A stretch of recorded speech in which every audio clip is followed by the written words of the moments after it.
Hello, cats and kittens. We are live. And today I've got with me my new wingman, Pony Boy. Hi, But James. you're all gonna have to guess who he is. So prepare yourselves and try to get your guesses in who Pony Boy might be.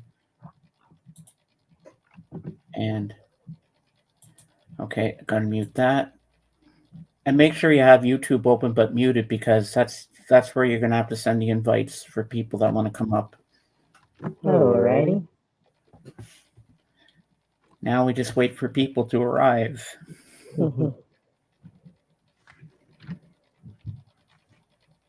And Fred Dobbs, if you're here, we're here. Hold on, I better tell George I'm live.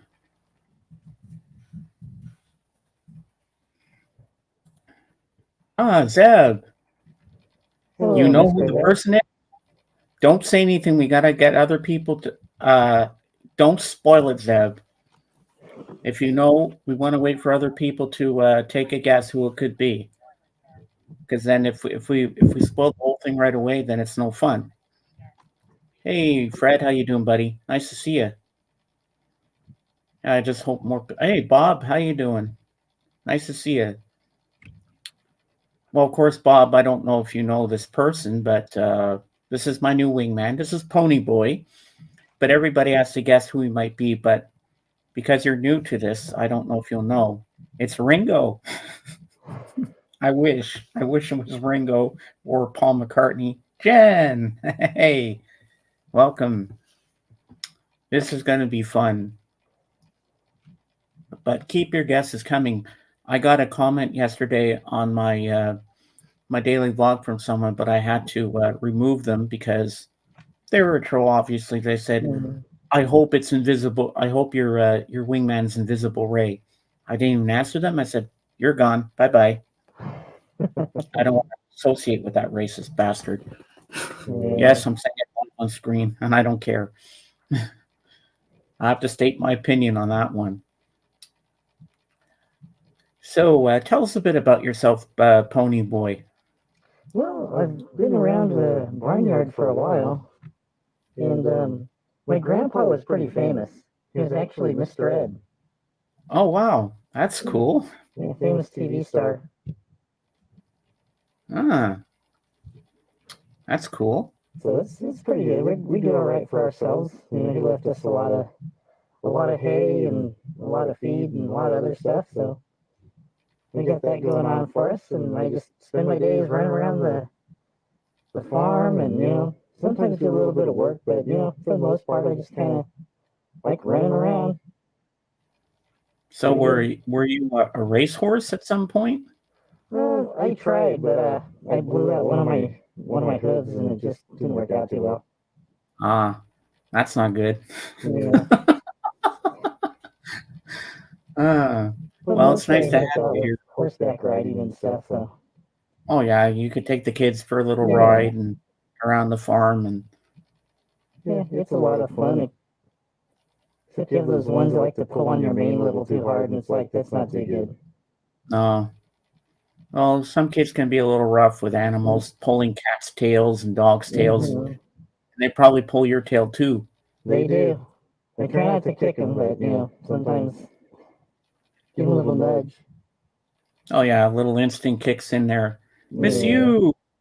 The nice ones bring apples and carrots. So Miss you, this is my new wingman, but you all have to guess who is under the mask. Hey Bill, that's not a jackass, that's a horse.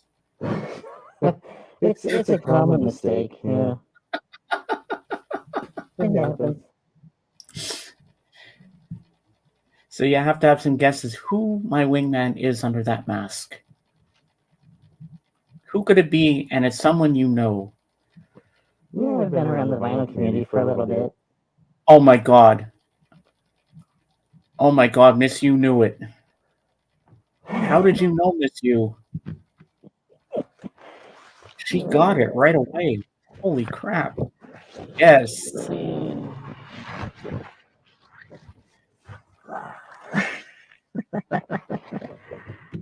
She's a good. Oh, turn this off. She's a good Change guesser. your voice. Oh my God, she did it. Woo, congratulations, Miss You. You got it. Good job. Oh man. Yep, Dave is my new wingman and co-host. He's taken over for JJ because we don't know what happened to JJ. He's gone, and we don't know if he's ever coming back. So here we go. So yeah, we hope all's well with him.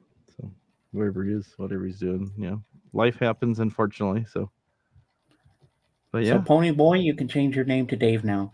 Now that they yeah. know who you are. Let me fix that real quick here. Hey, Walrus Gumboot Hello, and Walrus. the Astro Zombie. How you doing? Nice to see you all here today. Yeah, Missy has been to our stream. She probably recognized the backdrop. Yeah, she probably did. So Yeah, she because she got it. She was dead on, Jen. She was dead on with who it was right away. she's quick. She's really quick. Miss You was so fast. Yeah. So Hot Frog is in Doctor Strange's house. Yes, that's yep, true. that is true. Hi, Novice Nick. Novice Nick. Hello. I wasn't sure what hole from hell I fell into. Novice Nick, do you have a wrench? Nope, I have to give you one. And Kathy Kirkshiller. I don't know who she is, but hello. Hello to everybody. Yeah, I've seen him on. I've seen him on Novice Nick. I've seen him on Patrick's streams. Okay. I know him. Okay, very good. Does Sadie like certain kind of snacks? Oh, I think you muted. What? Oh, there you are. Oh, I'm here. Okay, you're. Yeah, Sadie's got a weird stomach because she can't handle too much because then she throws up. Why, you're going to send her some snacks? No, I just want to tell a quick story. A friend of mine, he was saying he was playing pool one day and he had some of his friends over, and they're drinking and stuff, and one of the guys saw a little cup full of Slim Jims, so he went over there and he thought they were Slim Jims and he started eating them, and my friend's dog, it was kind of whimpering and walking around the guy like, "What's your problem?" And the guy's like, "What's wrong with your dog?" He goes, "What do you mean?" He goes, "He's walking around, he's whimpering, he's begging and stuff." He goes, "Well, that's because you're eating his snacks, end up being pepperonis." Oh my God. the guy kept him there, so they're just convenient. So whenever the dog come around, he'd open up one and toss it to the dog. Dang. But his buddy was eating the pepperonis, so he was fine. There's no side effects, other than he'd like to chase cars for about 2 weeks after that. But that wore off. Oh, that's cool. Can you find me a left-handed drill bit at Lowe's? No, you can't be. No, you can't. I tried. So, what are you talking about, Miss You? I'm confused. She's being funny. I know. Yeah, there's regular drill bits, but there are these things called taps that you put into holes for making threads, and there are left-handed ones for certain applications where you don't want your fastener to back out from vibration and stuff. So lots of times on bicycles or motorcycles or different things where there's movement, they'll put a thread, so rather than the thing eventually coming off as the thing is in motion, they'll have a left-hand thread to lock it into place. Yeah. So it's interesting stuff you learn along the way. So I have a little topic we can go on about. Let's talk about Jimi Hendrix and how he changed the electric guitar world. Oh, I love Jimi Hendrix. He's one of my favorite guitar players. He came on the scene. He actually started off playing here in the States, backing up people like why am I going blank? I know all this stuff. Sorry, it's kind of early for me. He backed up like the Isley Brothers. He played with Little Richard. He played with a bunch of different people and stuff before he did the Jimi Hendrix Experience. And he didn't really get his big break until he went over to England. And he was discovered in New York by Chaz Chandler, the bass player from the Animals. And then he took him over to to England and built a band around him, and he became very successful from that. Playing it left-handed, bringing all kinds of effects, just really changing the whole landscape of how people looked at the guitar, how people play the guitar, and it blew their minds. One of the coolest things he did was right the same week that Sgt. Pepper came out, he opened up his set when the Beatles were in the audience, and he opened up with Sgt. Pepper. Just put the record on, learned it like instantly, and the guys were blown away. Yeah, that's pretty cool. He played with like just so many different people and put out so many records. Even though he had a big impact on guitar playing, even though he was only really on the scene in a popular light for about 3 years, from 67 to 70. And he passed away in September of 1970. Miss Hughes says she's left-handed. So yeah, he's known for playing usually like Stratocaster style guitars, but he's played other ones. He's played a lot of different shapes. I'm not sure how much you know about guitar shapes and things like that. And he also lived with the Isley Brothers for a while. He did. He lived with them for a while. When he was 16. Yeah. Because on the Fab Forum the other night on the Beatles channel, I was listening to that, and they interviewed one of the Isley Brothers, and he talked about Jimi Hendrix. Eddie! Hello, Eddie. Eddie, here's my new wingman. Let's go. Welcome, everybody. Yeah. But let me get this. Yeah, you don't forget, you have the powers too. You can do what I do.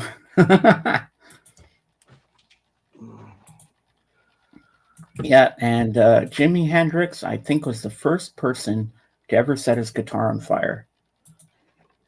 Yeah, that was pretty famous at Monterey Pop. And he'd actually play it this way. And it's kind of handy because he had all his knobs and stuff on. Hey, Mason. On top. It's pretty cool. Oh, we got our first person that wants to come up. Do the honors. Send out the invite for Mason and bring him up. All right. Let me copy that, paste that. All right. Well, that would have been cool, Miss You, but that's okay. Don't worry about it. Don't feel sorry. I'm glad she guessed early because that mask was getting pretty hot. Oh, I can imagine. Yeah, it's all. I could see her struggling sitting there because I could hear your breathing. You're like, I can't breathe in this dang thing. Yeah, it's pretty hot. But yeah, I've been a big fan of Jimi Hendrix for a while. I've got these pops here. Ooh. Down there. That's from here, let me make you. Oh, here he is. Bring him up. All righty. Hello, Mason. Hello, Mason. You're welcome, Jorge. You've been here a couple of times now, and I trust you. Can you guys hear me? James, can you hear me? You. Yeah, we can hear you, but we can't see you. I don't know what's up with that. No, why my camera's not working. Hold on, let me try this again. All right. Well, so I've got technical difficulties, folks. Oh, the background is actually, I got this off of Amazon about 5 years ago. It's just like an abandoned house. So, there he's back. Oh, there he is again. In his car. There he is. All right. Hello, hey. Now we can see you. Yeah. What's going on, James?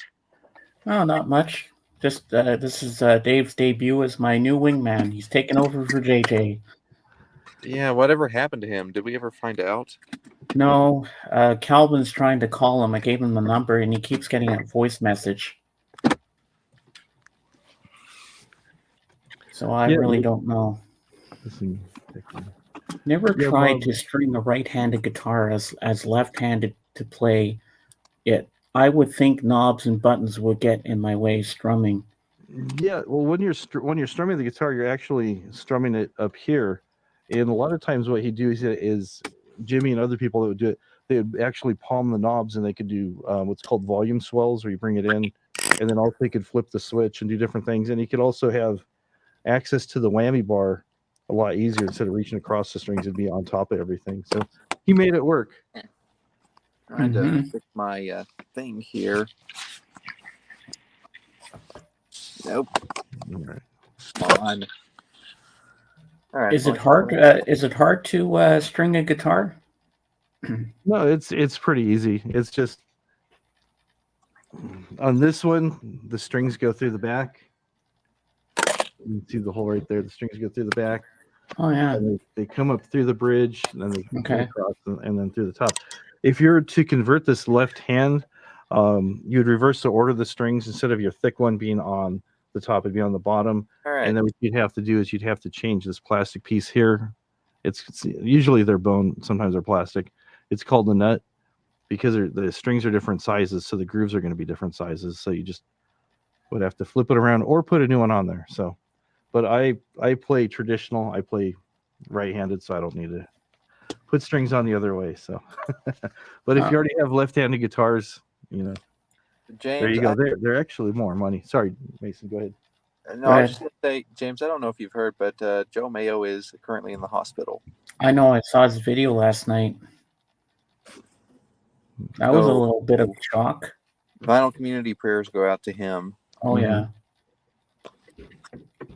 Good point, Dave. I play guitar, but mine are all left-handed ones. Oh, interesting question for you guys. Have y'all heard the new Queen song? Well, semi-new. It's from the late 80s, but it's unreleased from the 80s, and it's got Freddie on vocals.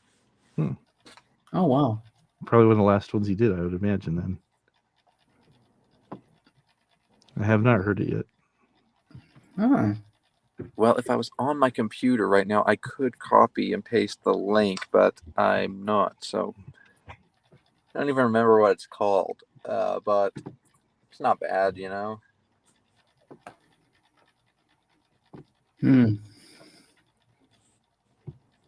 Actually, not more expensive, new, but tend to have a premium used. Yeah. There's a lot of people looking for left-handed guitars. Well, people who are left-handed. But yeah. They're not a lot more expensive, but you do pay a little bit more for them to be left-handed. So,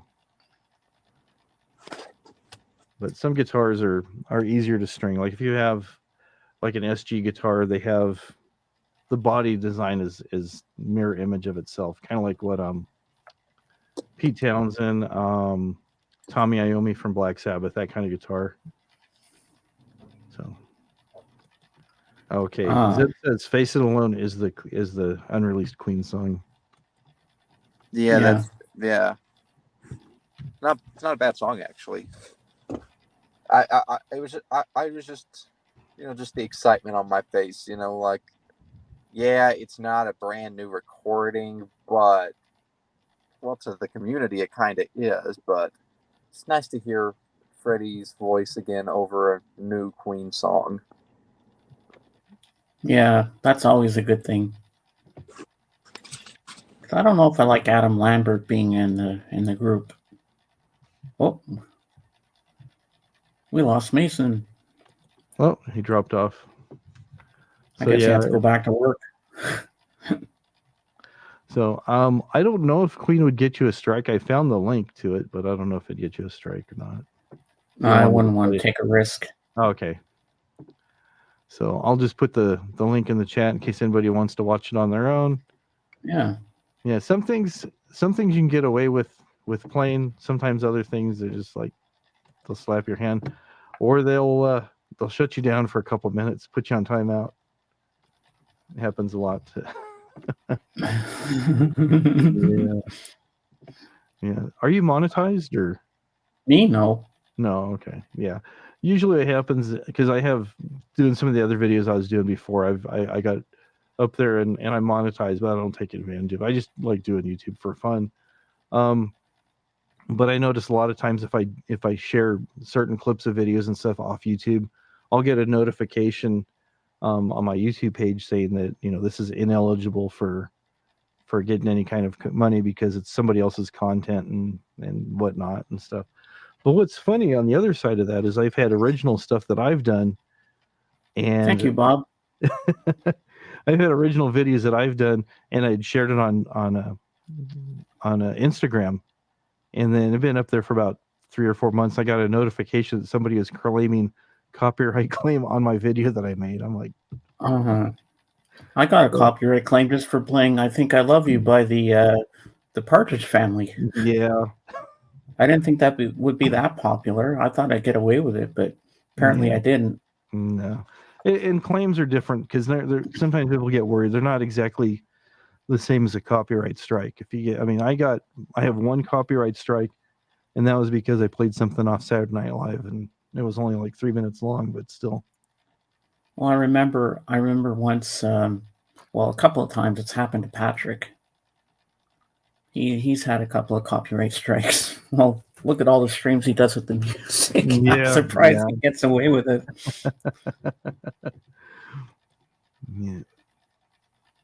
Yeah, you don't take a hit. You just end up sharing revenue. Sometimes I've had times where it just says, this is completely uneligible. All the money's going to go to whoever, but I don't put ads or anything in my videos, so it doesn't really matter.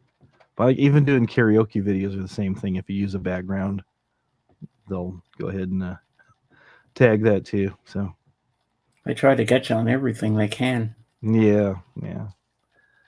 It's kind of sad because I mean, there's so much music that a lot of us want to share. Like I know you want to share a lot of Beatles stuff and some of John's solo stuff, but you can't. I mean, even though you and I are not trying to make money off it, they're saying no, you can't do it because other people try to take advantage of it. So, well, you know what? It's too bad we can't pay YouTube saying, "Hey, you heard nothing, you saw nothing. Just let us do our thing."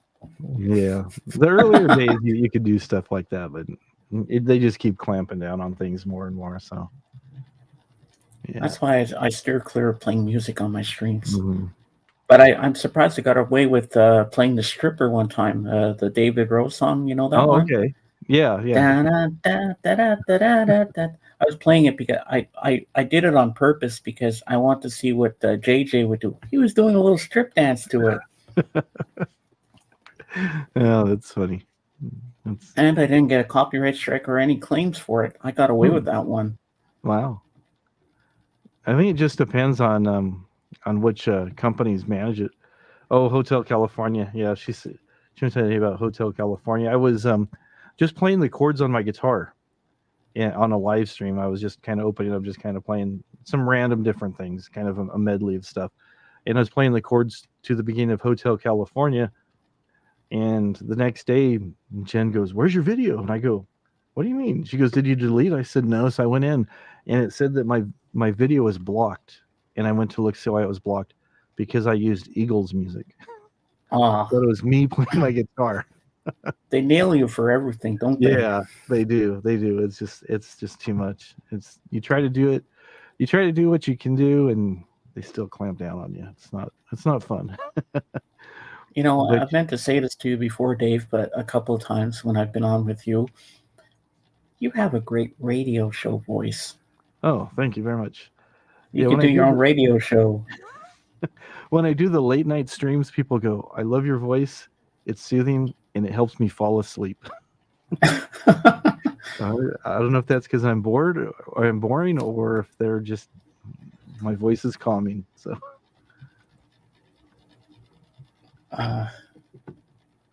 Sony is horrible. They go for revenue. Actually, the worst is, I would say, probably Universal Music Group. Universal Music Group tagged a video that I did. I played some background music that was by a Christian band on a Christian punk label. It's like a little independent label.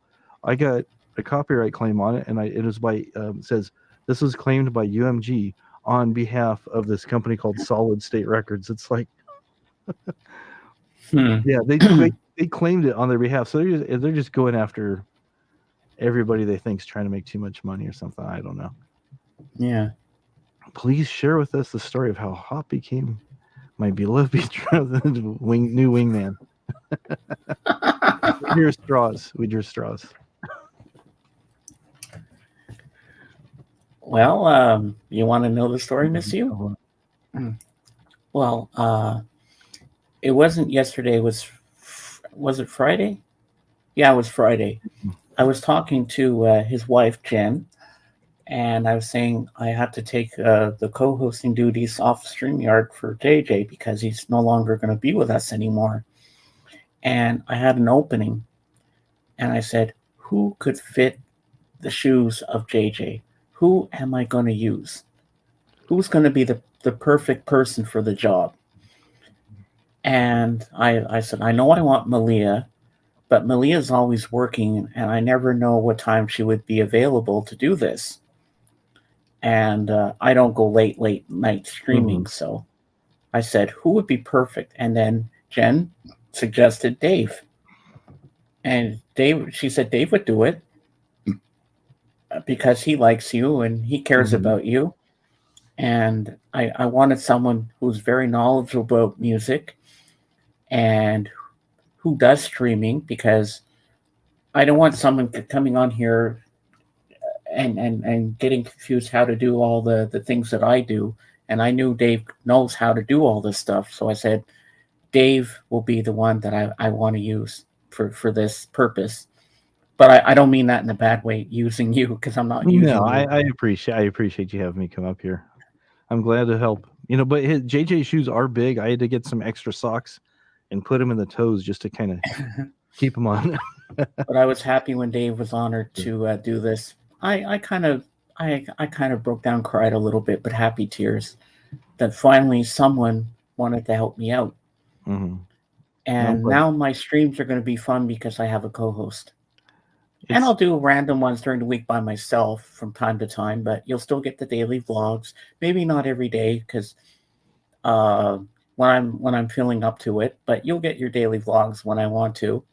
But for now, we're going to do Sunday Fundays with Dave, and maybe once in a while we'll do a Saturday night stream. Oh yeah, she'll come up for a special guest. Yeah. We'll have. I mean, there'd be other people. I mean, Mason came up, and he went away. He's probably having a bad connection with his car, but that'd be nice. Yeah, and miss you. I'm hoping that one day you'll come up and give us a face reveal. We don't even know what you look like yet. Or I've never heard what she sounds like, so. Me either. So, but that's something I'm looking forward to. So, did you get any more new albums, Dave, that you could show us?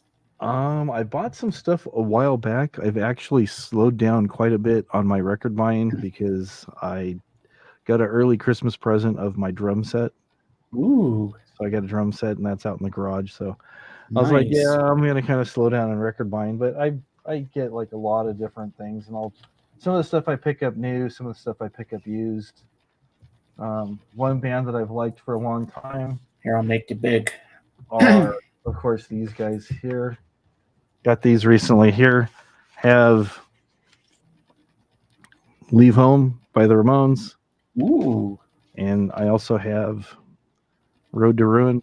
It's kind of an cartoonized cover there. So nice. Songs off here. The one of the songs off here, they actually do a cover of Needles and Pins. Oh yeah. They do a really nice version of it. I like it. They were one of the early punk bands, and they're great.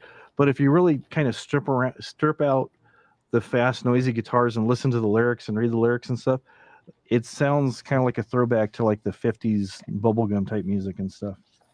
It just kind of sped up real fast, but it's pretty cool. Oh, here's something for you from Bob. All right, you can make these. I'll do that. Well, drum set. I am sure neighbors love you. I'm actually quite sensitive to it if the neighbors are around and stuff. So it's like I keep it quiet, and I've got everything muffled and stuff. And I play guitar mostly, and I wanted a drum set so I could kind of do some stuff, but I haven't really had a lot of time. But I do have everything kind of muffled. It's in the garage, and I've got some moving blankets I'm using for soundproofing, and I've got pads on top of the drums and stuff.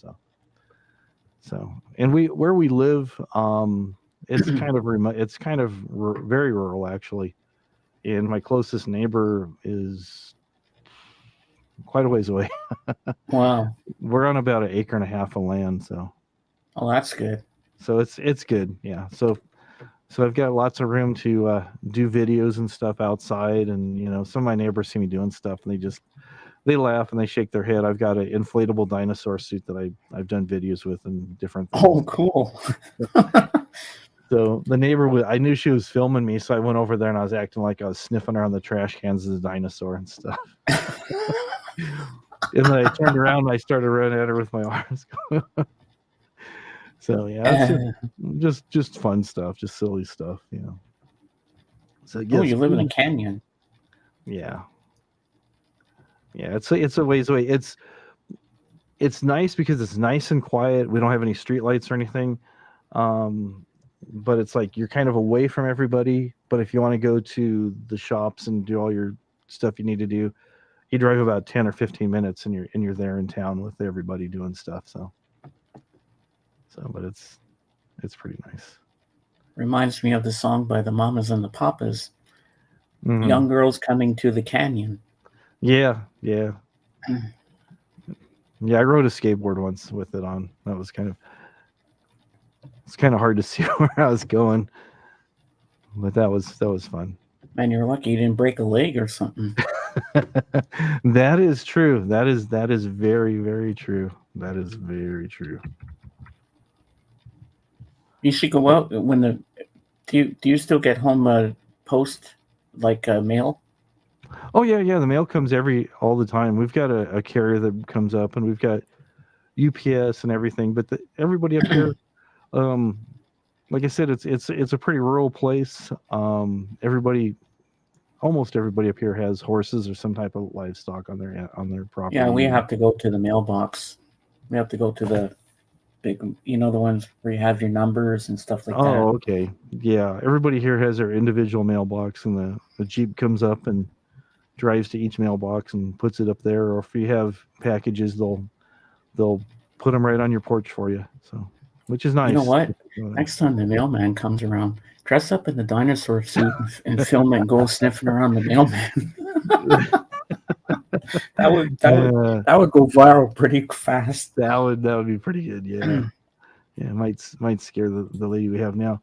The first mailman that we had when we lived up here, we had some little figurine that came from my wife, and it was packed really good, in a bunch of styrofoam and everything wrapped up really well. Yeah, I knew it was coming. I had tracked it online. The mailman was coming, and I saw him come up, and as soon as I came out the door, he threw it out his door, and it hit the ground and slid. And I'm like, hey. And he just took off real quick and stuff. Fortunately, he's not delivering our mail anymore, and her figurine was unharmed. It was packed very, very well. But it fell like about a good 2-foot drop out of the truck, and the guy's just like, he kind of like tossed it. He didn't like throw it hard, but he just kind of tossed it underhand, and it just kind of slid. And I'm like, he probably got fired for that. I think he did it to other people too, so he probably did get fired. So yeah, you just don't want to do stuff like that. But you know what?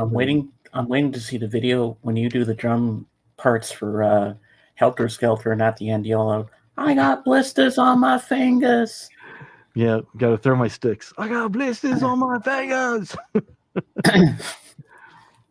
But yeah, that's a good song. That song's been covered by a lot of people too. That's a very popular song. I know a lot of Beatles songs have been covered by many people, but it seems like that's, at least to my knowledge, that's probably one of the ones that's probably been covered the most is Helter Skelter. Well, the one cover of Helter Skelter I really think is fantastic is U2. Mm-hmm. From Rattle and Hum. Yeah, they did a good job on that.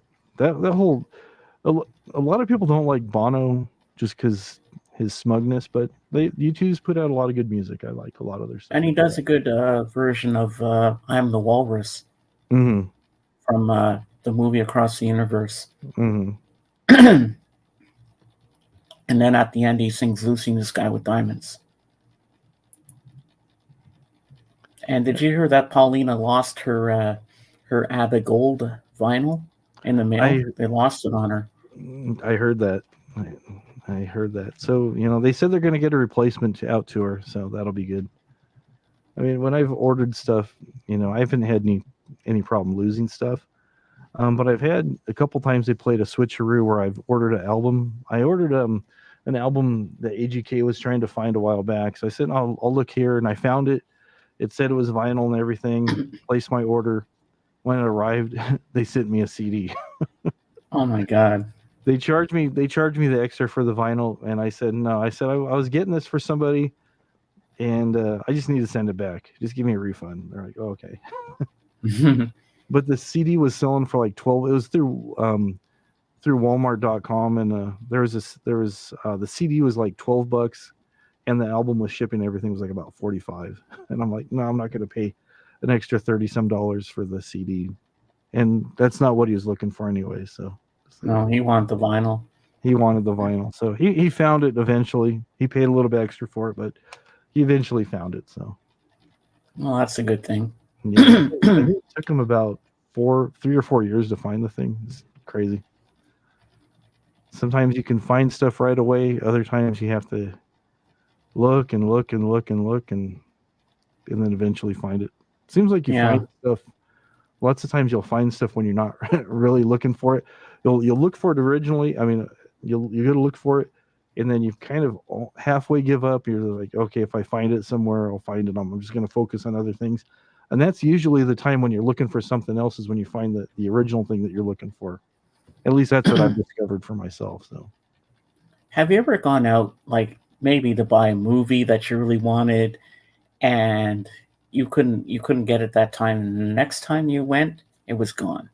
That's happened to me a few times. Oh yeah. That's happened lots of times. Yeah, I've seen CDs like that, movies like that, albums like that. And it's like, oh, okay. There was one I was looking for. There was an album, and I was gonna get it, and I'm just like, yeah, I'll come back next time because they had 3 copies of it. And then 2 weeks later, all 3 copies were gone. I was like, oh, and you're like, dang, I should have bought it that same day I was there. Yeah. So, but there's been other times where I've had impulse buys where somebody's told me this record was really good, and then I bought it and it had one song that I liked, and the rest of it was just garbage. Okay, I'm gonna go across the room. I'm gonna grab an album I want to show you. Okay. And I want to know if you could tell me what pressing I have. Hold on. Uh-oh.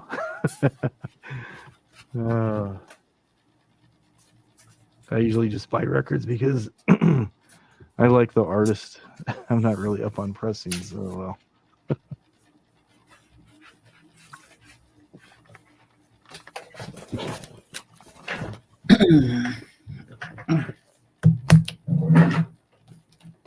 Okay, I'm back. Okay. Well, this is not the one I'm going to show, but I just grabbed this one too. Oh, let me make myself big. Or you can make me big too. Try it. Oh, yeah, I'll make you big. There you go. Yeah, there we go. I got this one. Oh, yeah. Rocket to Russia. Yeah. It's a great album. And all of them really good. And wait till you see the vinyl. Whoops! I almost dropped that. I want to do that. It's on clear vinyl. Oh, very nice. Yeah, mine is cool? just on black. Yeah, that's really nice. Do you know Sean Spins? I know of him. Yeah, he's the one that sent it to me. Oh, very good. And I want to read you some lyrics on here. I think it's the strangest lyrics I've ever heard. We're a happy family. We're a happy family. We're a happy family. Me, mom, and daddy sitting here in Queens, eating refried beans. We're in all the magazines, gulping down Thorazines. We ain't got no friends. Our troubles never end. No Christmas cards to send. Daddy likes men. Daddy's telling lies. Baby's eating flies. Mommy's on pills. Baby's got the chills. I'm friends with the president. I'm friends with the Pope. And we're all making a fortune selling daddy's dope. Oh my God, that's the strangest song I ever heard. Yeah, it's a lot of, some of their songs that aren't like bubblegum type music and stuff are kind of a reflection of some of the things that they actually either experienced themselves or saw there growing up in New York. Mhm. Some of the sections were pretty rough, and I know Dee Dee had the bass player for the Ramones had a pretty rough upbringing and stuff. So a lot of them unfortunately got into doing drugs, Thoracine, and sniffing glue and other things. Yeah. Yeah, but it's So here's the album in question. the Breeders. Okay. This is the one that has Cannonball. Mm-hmm. Now, nowhere on the back does it give you a year or anything. I had to look on the label. It says 1994. Mm-hmm. And I don't know if this is an OG pressing, but so here's the inner sleeve. Okay. Show any of that down there. And so hard to aim it where I want it to go. Mm-hmm. Can you see that? Yeah, There. I can. It's hard to hold this up. Yeah, it's okay. Yeah, it's on 4AD Records. And here's the serial number down here, if I can get that. Because I don't know what pressing I've got. Made in the US. Okay, now I'll show you the actual vinyl itself. Okay, one side's red. Sorry about the glare. Okay, no worries. Okay. And one side's green. Okay. And how do I know what pressing I've got? There should be some writing in the dead wax. I know there's like letters and numbers and stuff. And if you do a search on that, you can probably find out what it is. That came out, you said 94? Well, this pressing is, yeah. But I think the original version was 1993. Hold on. I got to go in my bedroom, get a flashlight so I can look at the dead wax and tell you what it is. Maybe you can help me look it up. Okay. Hold on. All right. Yeah, we'll definitely look up. We're doing investigative work. The label on it was red. The vinyl itself was still black. So yeah, hopefully we can figure out what this is, because I know a lot of stuff that came out in the 90s, for the most part, records weren't quite as popular as they are becoming again. So a lot of things were released mostly on CD or cassette. All right, let's see what we got here.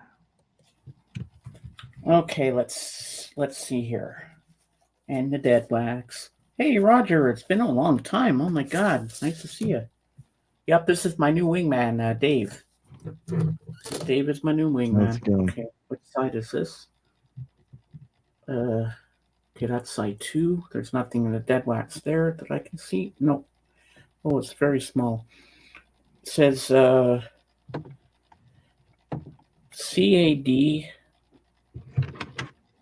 3014-A. Okay.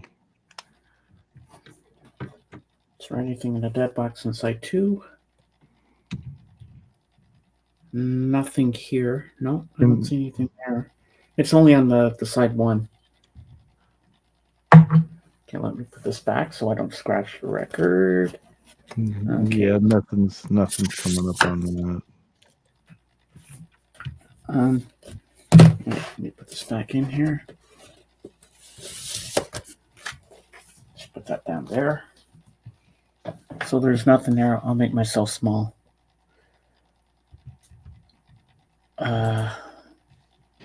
Whoops, I almost removed myself from the stream. I don't want to do that because I'm the host.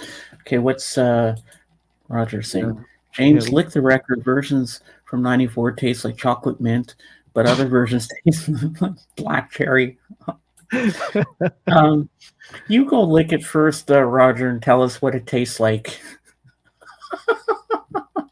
All right. Zeb's saying to check here. All right, let me check that out for you. All right. Here.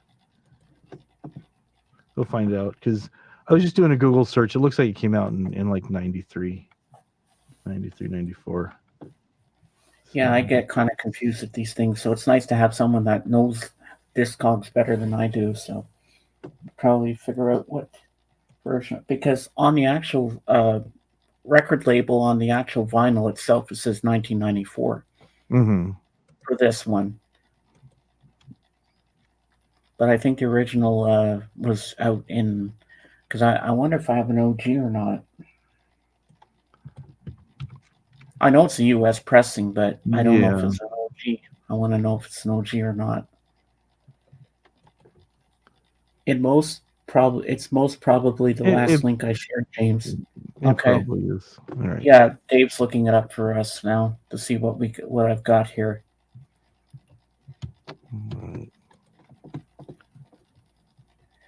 Well, it doesn't even give that year on there, Zeb. It just says 1994. It doesn't say 2018. Nothing on the back cover. No date. Nothing.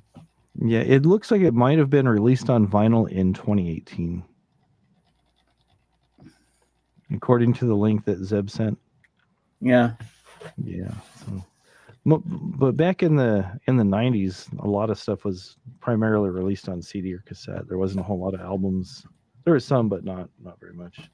Yeah, because I don't understand why it doesn't. It just shows the songs, but you don't get any other information at the bottom, right or left. Yeah. It's just all like blank, nothing there to show. Yeah, like he's saying, his guess is probably the 2018 release. Yeah, There's maybe. a lot of groups now that vinyl for the last few years is probably about 10, 12 years has started making a comeback.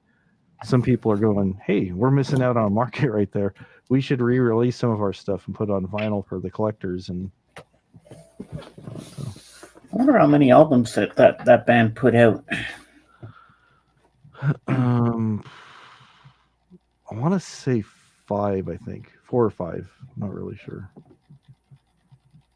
But the Breeders, the guitar player, her name's Kim Deal. She was the bass player for the Pixies. I'm not sure if you're familiar with the Pixies or not. I've heard of the Pixies, yeah. Yeah, she was with the Pixies, and then she left the Pixies, and her and her sister formed the Breeders with some other people. So, yeah, another girl group that what's his face there? Patrick seems to like a lot of the Sundays. Oh, the Sundays are good as well. Yeah. In the late 90s, we thought CDs were the answer. Glad vinyl is making a comeback. Oh yeah, Bob. Yeah. Yeah, I got rid of all my vinyl. I think it was probably 88, 89. Hi, Danny.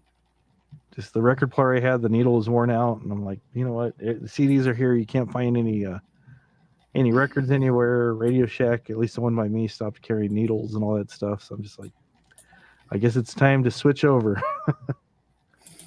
Well, that's what we remember growing up with vinyl. Half the kids today, well, most of them know about vinyl now, but the younger ones go, what's vinyl? What's an 8-track? What's a cassette? Exactly. They don't even know what that stuff is. But we grew up in that era. We knew what that stuff was. Exactly. So I remember my friend had an 8-track player in his garage, and we were building a go-kart. Well, he never finished that go-kart. And he played the Boston album on 8-track with More Than a Feeling. And he'd play that song over and over until I got so sick of it after a while. Stop playing that fucking thing. It's annoying. Play something different. Yeah, that was the nice thing about 8-tracks is it usually had 4 buttons, and you could kind of figure out where you wanted to put the song, and it was kind of, it was fun. I wore out a lot of 8-tracks that my dad had, just pushing the different buttons because I was skipping different tracks and stuff. But yeah. Yep. Yeah, it's nice to have vinyl back. Yeah, I mean, you could spend a lot of money on on vinyl. It's it's crazy. Stacking records on it. Stacking coins? Oh shit! It wasn't the center. This when I was a kid, I had this hand-me-down record player that I got from. Oh, I don't remember who I got it from. It was an old Magnavox, and the record player was actually on a thing where it folded out, and there's like a little band that had your FM radio, and you also had AM radio, and it had some speakers that were attached to it. But the needle on it was so worn out, and my dad wouldn't take me to replace it, so that it would like want to skip on the record. So what I did is I'd tape coins onto the head of the tone arm to kind of put some weight on it to keep the needle in the groove. Oh my God. But it worked. It worked. At one time, I think I was up to like 40 cents, 35 or 40 cents. Yep. Yep. On the tone arm for the coins. Yep. Sounds like Bill was there too. Yeah. I mean, nowadays you just go in, you can search online and find stuff. And we didn't have internet or any of that stuff. If you wanted something, you try to find something at the local store. Target was, I don't think, no, Target wasn't even around then. I think there was like Kmart, Sears, and a few other things. Oh God, I remember Eaton's too. Eaton's, Yeah. remember Eaton's? Yeah. Yes, prayers for Mr. Mail. Yeah. Yeah, I heard he collapsed or fainted in a parking lot or something. I don't know all the details, so hopefully we just hope he's well and gets back on the mend. Everybody's been having some health scares. I remember Stephen Schnee and you had that health scare a while back, and we all got to take care of ourselves. Oh, definitely, yeah. Yeah. That's all going to be. I'm sure that's going to be our subject tonight on Doc Dawkins' channel tonight. When he goes live, we'll be talking about Joe. Oh, okay. She's talking about this other thing. I'm sure you've probably seen them online, record weights, where if you have a record that's slightly warped, they sell weights that you can put on your center, and it'll help kind of keep it flat and help it play better. So with our 3D printer, we made this. I'll make you big for this. Okay. My son made this for me, and it has a spot where the spindle goes through. That is so cool. And has a ghost on top.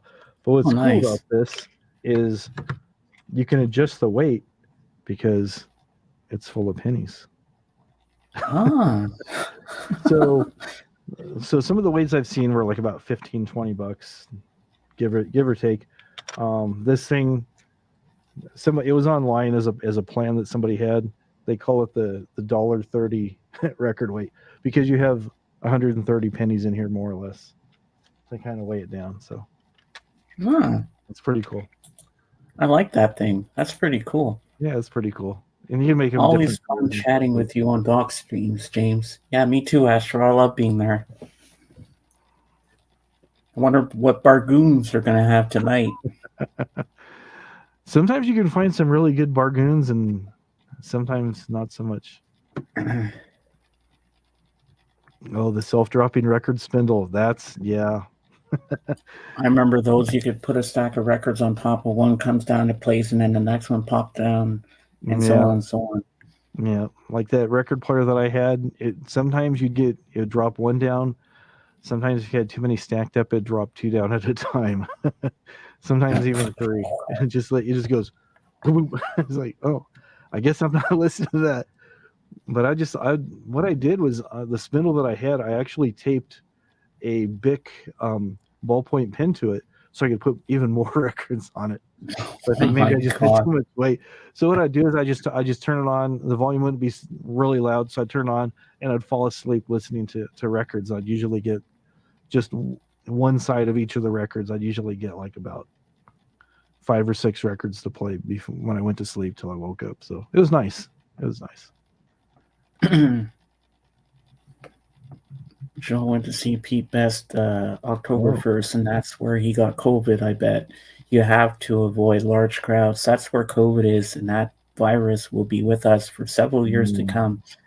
I wouldn't be surprised, Danny, if that's where he got it from. Yeah, COVID's. I haven't got it. You haven't got it yet either, have you? No. COVID. Yeah, I'm super careful. Well, that's another thing that I like about being where I'm at. It's like I said, fairly rural. You're not with a bunch of people. When I go shopping, I'll usually try to do all my shopping Saturday early afternoon. Get in, get out, have a list of what I need. Don't spend my time wandering around. Mm-hmm. Wear a mask, wear gloves. I know people are saying, hey, you should get vaccinated and this and that. I've heard so many bad things from people, personal experiences from getting vaccinated. That's like, no, it's not for me. So I take extra precautions. And if I'm wearing a mask for the next 5 or 10 years and I'm the only one doing it, I'm the only one doing it. And I just clean everything up real good when I get home, wipe off all the packages and everything with rubbing Oh, yeah. alcohol. So sterilize That's the everything. best way to go. Yeah. Yeah. A friend of mine, he had to be on a heart catheter for a while because he was he's still alive. He was at the time, he was 33, 34, and he started getting some really bad blood clots in his lungs and in his heart and everything. And they thought he was going to die. Another guy I knew, he thought he was having a stroke because it just paralyzed one side of his body. And he's like, you don't think it's that bad, but you start hearing stories from different people and just like, yeah, maybe not. There's a guy that was, he did a YouTube short, and he was a pilot for many, many years. He was wanting to teach his daughter how to fly. And then the airline says, if you want to keep flying with us, it's mandatory that you get the vaccine. So he got the vaccine. When he got it, it just messed him up really bad. He's in the hospital for a while, and he's grounded. He's never going to be able to fly again. So, anyways, Ringo got canceled his tour because of COVID. Well, it's good he did that. Some people think, oh, it's not that bad. I'll just soldier on, keep going. But it's, you don't want to be a risk to other people. Mm-hmm. Got our shots. You got a nursing home. I'm sorry for the loss of your mother-in-law. Yeah. Jen's got health problems. So her doctor told her not to get vaccinated, and her doctor says, he had to because of being around people, but he just says, he goes, I wouldn't recommend it. He goes, I know we're trying to push it, but I wouldn't. To me, he says, I wouldn't recommend getting the vaccine. So, Mm-hmm. yeah. So he had a heavy headache and body was unstable for 3 days. Yeah, some people it hammers really bad. It just lays them out. And then there's some people that have had the effects of long-term COVID, where they've had the things last for about 6 months, sometimes as long as a year. Just weakness, just dizziness, body being unsteady, losing your balance, just feeling like you have the flu. So it's just. I know AGK had it. Yeah, he had it pretty bad. Yeah. He said he felt like his brain wanted to explode. Oh. Sorry, Zeb. Sorry to hear that. Yeah. Yeah. That's not good. Yeah. So my mom was telling me when I was telling her we were going to go live, Dave, she said she was sending jokes to you and stuff. Is that true? Yeah. She's been sending a lot of jokes to me and also Jen and stuff. So, yeah, we like your mom. She's great. Yeah, she's awesome. She's awesome. Oh, one thing I was going to ask you. We've got Halloween coming around the corner here in what? 15 more, 17? Yeah, 15 more days. So a little bit over 2 weeks. Was Halloween a big thing for you? Trick or treating up in Canada? What was it like for like a younger James? Yeah, I used to go trick or treating. I used to go a little overboard on my costumes, but I want to look amazing. Mm-hmm. And yeah, I used to love doing that. I'd make a little graveyard in our flower bed in the front. I'd put little graves and I put little hands coming out and stuff like that. And it was cool. It was fun back in the day. Oh yeah, it's always fun. So what were some of your costumes that you did, if you don't mind me asking? I went as Peter Venkman from the Ghostbusters one year. Okay.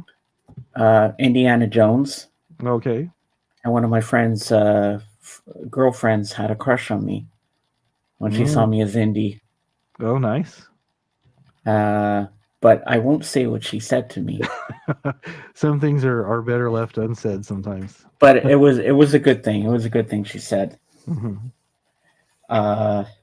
And one year I was a rich Arab. Okay. What else was I? I was Michael Jackson one year. Okay. A pirate when I was younger, when I was like Mhm. 3 or 4. Have I seen Halloween Ends yet? No, I haven't yet. Astro Zombie, but I really want to. I don't know if I want to pay to see it in the theater, but I'll just wait till it comes to pay-per-view and stuff like that. Hey, Sam, how you doing? Hey, Sam.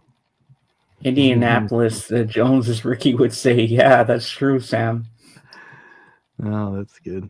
So, Sam, this is my new wingman, Dave. Hello, Sam. I've seen Sam around a lot of the side chat. Hung out with Yeah, Sam. Sam and I are good friends now. Yeah. When we both love Trailer Park Boys. You ever watch that show? I've seen it a couple times. Just usually I'm just busy doing stuff around here. Either instead of watching TV, it seems like I spend a lot of my time on YouTube when I'm not working and doing other things. So hi, Aunt Mimi. Hello, Aunt Mimi. Nice to see you. So yeah, I wasn't sure how big trick or treating was for you or not. I just figured I'd ask. Oh, I've watched the series, Zeb. Yes, I love it. What a cliffhanger it ended on. But I'm not going to say anything if people haven't watched the Rings of Power yet, but it's amazing. I love that show. There you go. Yes, we are wishing Joe a speedy recovery. Oh, yeah. So. Yeah, that was a shocker to see his video. I'm like, what? Joe's got COVID? Yeah. Yeah, the strains that are out now are supposed to be easier to overcome. They're supposed to be a lot weaker strain. I know when it first came out, it was very, very bad. So yeah. Who's Sam? Who's Jenny? Oh, that's Mrs. Hopfrog. That's Jen. Oh yeah, right. Okay, I was thinking. She goes by I knew that. I knew that. That's all right. It's like sometimes people call her Jen. Sometimes people call her Jenny. Sometimes people. Yeah, I'm used to calling her Jen, but Hopfrog. because I was thinking of another girl named Jenny. B-sides. B-sides, yes. That's why I was thinking. I'm like, Jenny's not here. Yeah, it gets confusing when you have a lot of people. That's why I use Hopfrog, because there's so many Daves that are here, and it's like you've got Dave, the old Beatles fan. You have Dave, the pickup artist. I've seen like about 4 or 5 days. I just go, I'm just gonna make my name Hopfrog because it's from a Edgar Allan Poe story. So, well, Zeb, there's 8 episodes, and it ended on Friday. So there's going to be a season 2. I can't wait to see what happens next. If you're a Lord of the Rings fan. So is that on Netflix? No, it's on Prime. Amazon Prime. Amazon Prime. Okay. Are you a Lord of the Rings kind of guy? I like it pretty well. I'm not really fanatical, but I do like it. It's good, Well, I'm going to show you my Lord of the Rings movie collection if you want to see that. Sure. Hold on, let me get it. Oops.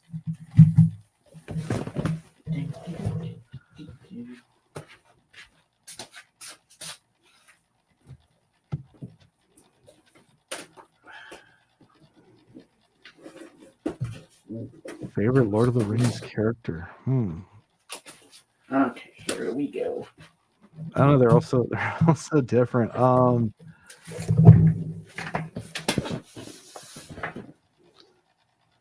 don't know. I would go with, I guess, Gimli the dwarf. Oh, that's a no-brainer. I love Gandalf and I love Frodo. Yeah. And even Gollum's funny. All right, I'm gonna make myself big here, and I will show you what I've got. Oh, thank you. You're there welcome. for me. Okay, first one. This is the Ralph Bakshi animated version. Oh yes. Rings. Oh yes. I love this. I love the theme song. Da, da, da, da, da, da, da, da, da. It's great. That came And I out. love What, about the I 78? love the ring raiders in it. They go, the ring, to Mordor we will take you. Hey, Mhm. Dusty. Hello, Dusty. How's it going? Hey James, hey Dave. Like this format. Perfect wingman fit. Yes. I like it too, Dusty. So here's the theatrical version of Peter Jackson's Lord of the Rings, The Mhm. Fellowship of the Ring. I love that it's embossed. That's a very So nice cover. that's the theatrical version. Then we have the Two Towers. And I have to do this into the mic. My precious. There's Gollum. Very nice. So that's part 2. And then we get Lord of the Rings, The Return of the King, which won Best Picture. Hmm. And then now we go to the extended cuts. The extended cuts are even better. So here's the Fellowship of the Ring. Extended. Two Towers.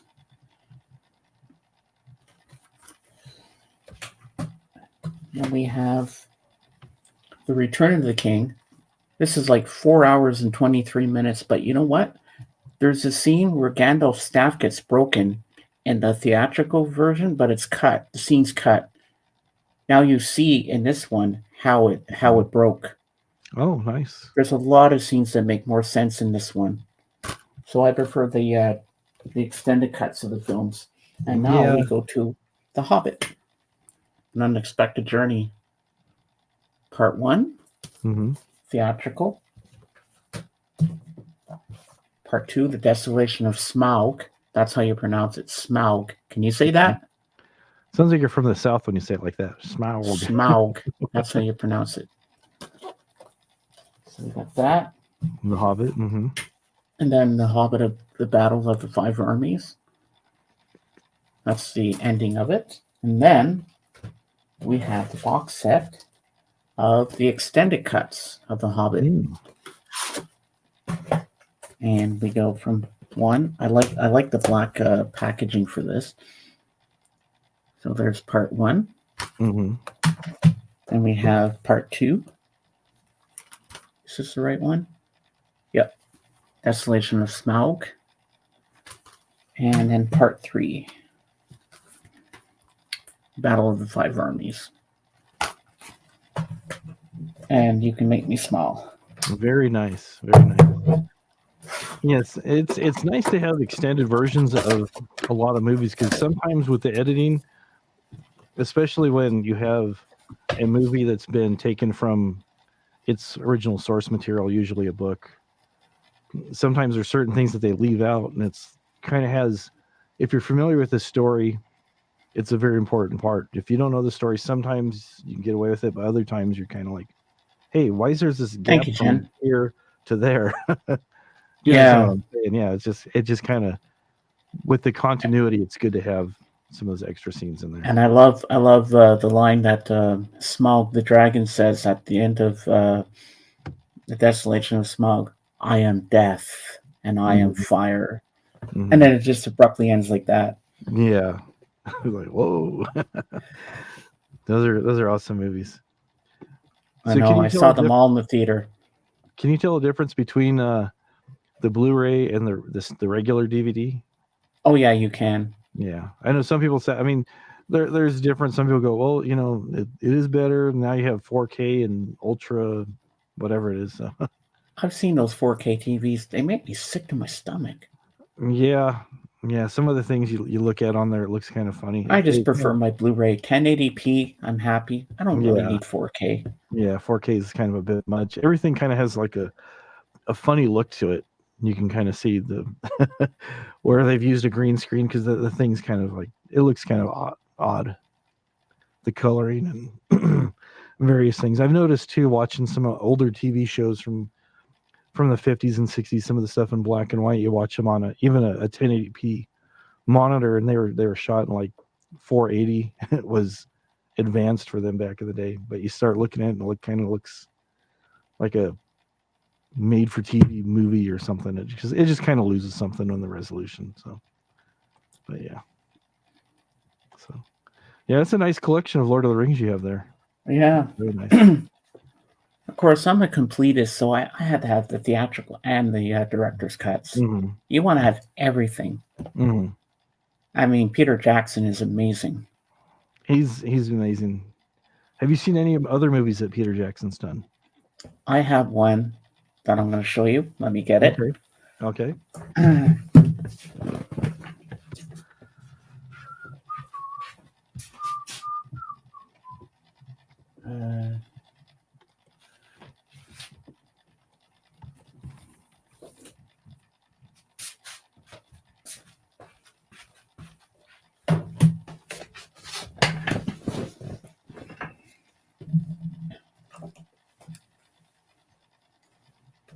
Okay, make me big, please.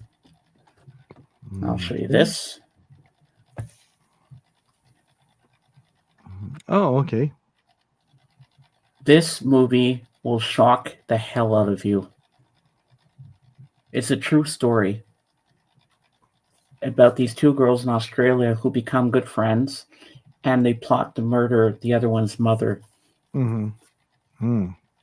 And they play the humming chorus from Madame Butterfly in the scene where they do the murder. Mm-hmm. That scene will shock you. You'll be just sitting there, your jaw will be on the floor. You'll be like, "Oh my God, what did I just see?" Yeah. But it's disturbing, but very, very well done, this film. This is long before he ever thought of Lord of the Rings. This came out in 1994. This movie. Okay. And then, of course, he did the remake of King Kong, which he did very well. I have that too. Okay. But I'm too lazy to get off my butt to go get it. It's all But I right. do have that too. Oh, what's Bob saying here? Let's see. Let's make him big. You can see a difference with a Blu-ray on a large TV. If you watch on smaller computer screen, I can't see a difference, but that is me. Okay. Well, this is a 55-inch TV right next to me here. And this little thing over here I'm touching is my sound bar. Oh, nice. So 55-inch screen, you can see 1080p very well. It looks amazing. Oh, yeah. Oh, yeah. That's pretty cool. Yeah. Yeah, Peter Jackson, he's done a lot of movies like District 9. That was one that he did. There's a couple horror movies he did in addition to that one. There's one that's kind of more of a horror comedy called Black Sheep. I don't know if you've seen that one or not. I think I might have. It takes place in New Zealand, and there's some sheep that they're genetically modifying, and the sheep end up going crazy, attacking the people, and it's a pretty bloody movie. The sheep are pulling people's intestines out and everything else. It's just it's so over the top. It's just like, but the only black sheep movie I remember is the one with David Spade and Chris Farley. Mm-hmm.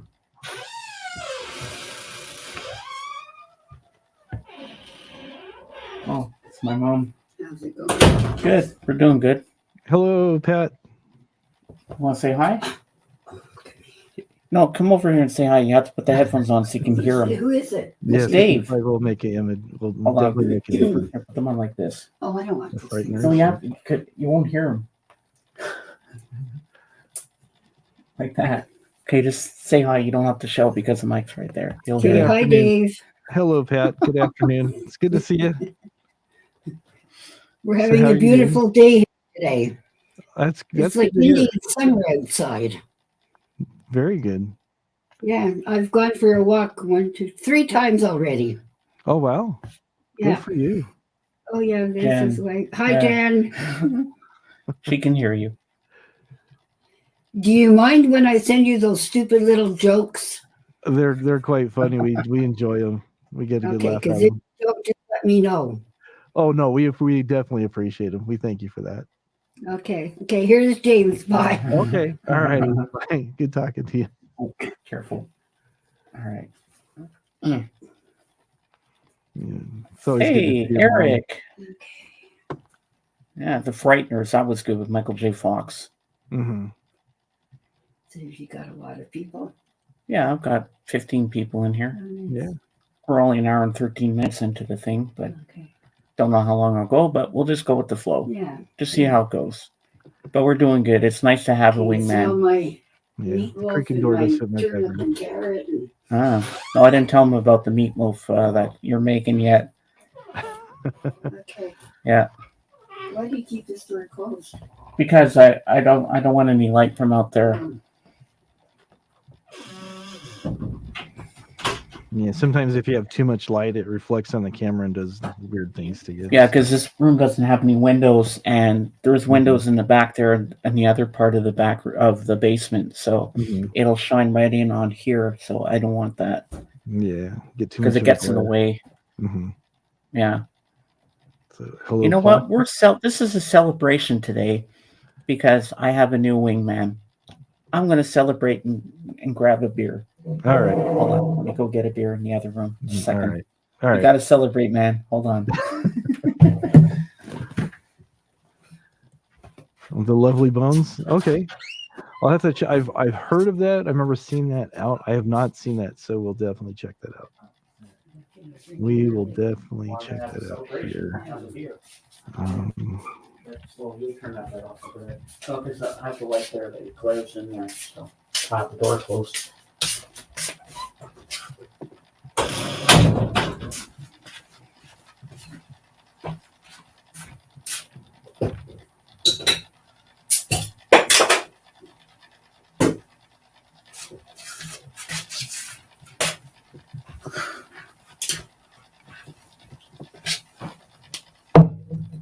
Okay.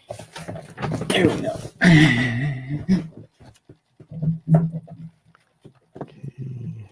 Oh, The Lovely Bones. Yes, Peter Jackson. Yes, I have that one too. I saw that in the theater.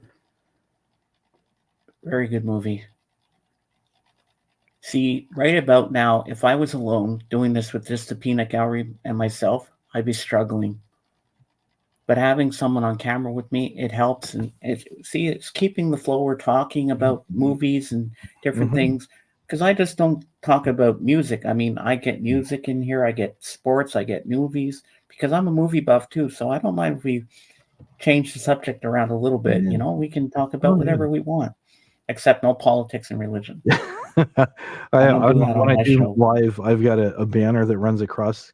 Have you made a banner on the StreamYard? Oh, I've made banners before. Yeah, I have one that I keep on because I have people coming from different communities and stuff where I used to talk to people. I still do and stuff from other channels. They kind of all congregate on mine.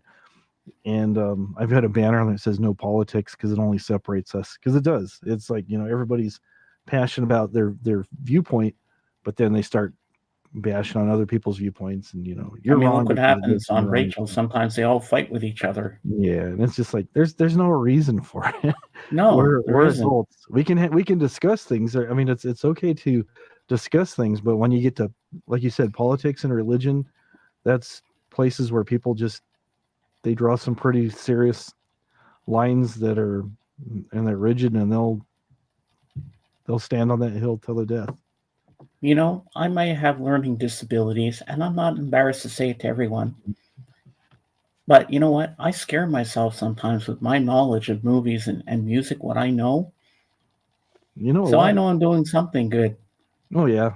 Yeah. And you can, and you're on here educating people to movies that they might not have seen and might have forgot about. Because I mean, there's so many movies they put out, and it's just like they just churn them out so fast. And sometimes you go, oh, I'm going to see that movie, and you make a mental note. You're going to see the movie, and then life happens. You start doing stuff, and then it's not till a while later you go, oh yeah, there's that movie. I was wanting to see it, but now it's on DVD or Blu-ray or whatever, and now I can get it. All right, Bob. We will see you next time. So I'm looking forward to your message on Facebook, Bob, of Mighty. I don't know if I'm pronouncing her name right, but you know what I mean. If she's doing that premiere this afternoon. So keep in touch with that. It was nice to have you here, Bob. It's good having you, Bob. And now I got to give a toast to Dave, my new wingman. Well, I don't drink, so I'll raise my monster to you. All right. Cheers, and thank you, Cheers. Jen, for helping me out too and being here to support me. I love you guys. Oh, that tastes good. We love you too. Well, it is afternoon here, Yeah. so I'm allowed to have a beer. This is Orange Dreamsicle Monster. It's pretty new. It tastes I like don't a think I 50 bar. I don't think I could drink that stuff with my blood pressure. Mm. I think that would kill me. But one day, I'm hoping to come to California and visit you. Yeah, it'd be fun. We'd have a good time. And my mom would be happy that I'd have a place. She'd be happy that I have a place to stay because I wouldn't stay in a hotel. I get nervous and stuff. Yeah, and you could take me to all the record stores, and we could visit Lisa and Dusty. And there you go. But I want to go to Grauman's Chinese Theater because that's where they have the things of Star Wars. You know, when they put their handprints. Yeah. There's they have a place called Planet Hollywood, which is a restaurant. And they have the same thing too. They have some of the stars there. And cool. With some people, and we're putting our hands in different handprints and stuff. And my hands are exactly the same size as Michael J. Fox. Oh wow. That's pretty cool. I'm like, okay, you're like, oh, someone's got big hands. And I go, and I'm like, look at this. They were amazed because I mean they were exact match. And there's a couple of stars that I got to see on the Walk of Fame. I have to see Clint Eastwood. What's his face there? Elvis Presley. Okay. Al Pacino and Robert De Niro. Okay. If you know where they are. They could be found. I'm not sure exactly where they are. I've been to Hollywood just a few times, and you start walking along where the stars are, and you start walking along, and you're like, oh, that's so and so, and that's so and so. But there's a lot of older stars that you and I would know, and I went there with some younger people one time, and we're just walking along and stuff. They're like, why do they have a star? Who's that? And I'd have to explain to him, oh, they did a lot of Western movies in the 50s and this, and they were like really big news. Like, oh, I've never heard of them. So it gives you a chance to educate people too. I watched a John Wayne Western once, and I wasn't impressed by him. Yeah. It's just, I mean, some people love Westerns, some people don't. And just, some people have actors that they think are great, and then other ones they think they're just kind of like, meh.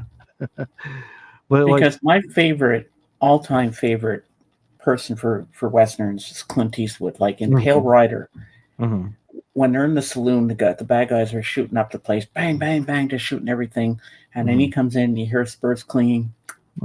He comes in, that little cigar on the side of his mouth, and he goes, "Are you quite finished?" And he pulls out his gun, bang, bang, bang, bang, bang. Yeah.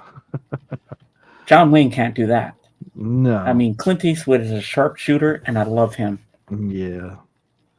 I'm not. And that scene in The Outlaw Josie Wales, where the bad guy's trying to take his guns away from him. So Clint flips it to him, thinking that this guy's going to take the guns, but he flips it back, and he's bang, bang, and he kills him. I'm like, oh, that's awesome. Yeah. Those old Westerns. I mean, they try to do what they could with the technology and stuff, but a lot of times in those old movies, you have somebody falling off a building before you hear the gunshot. I know. They get shot, then they fall, and it's bad editing. Yeah, they didn't really. Yeah, it's just like, wow. But yeah, it's just the fun of cinema and stuff. But yeah, we're not really huge Western fans. I mean, we've seen a few of them. It's just like, oh, okay, another cowboy movie. Well, if I ever come to visit, I'm going to show you my favorite movie. You have a Blu-ray player, don't you? Yeah. I'm going to bring my favorite movie. I'm going to show you. It's a trilogy. Fistful of Dollars for a Few Dollars More, and The Good, the Bad, and the Ugly. Okay. We're going to watch those. They're spaghetti westerns. Oh yeah, The Good, Bad, and the Ugly is a classic. I've seen Clint that Eastwood, yeah. Yeah. Like that scene in the graveyard. Just the music and the camera angles around that complete shot, beautifully done. Oh, they did a great job with that. Yeah.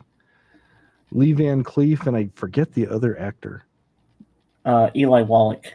Yes, Eli Wallach. As Tuco. Yeah. Oh, Trigger. Such a great movie. Yeah, there's a museum in Trigger, Roy Rogers. Yeah, his horse is taxidermied and he's got a museum and the horses in there with a bunch of other stuff. Yeah, at first I was wondering, horse statue. What horse statue you talking about? But she means the famous Trigger. And there's a great song on Goodbye Yellow Brick Road, Roy Rogers, which I will show you.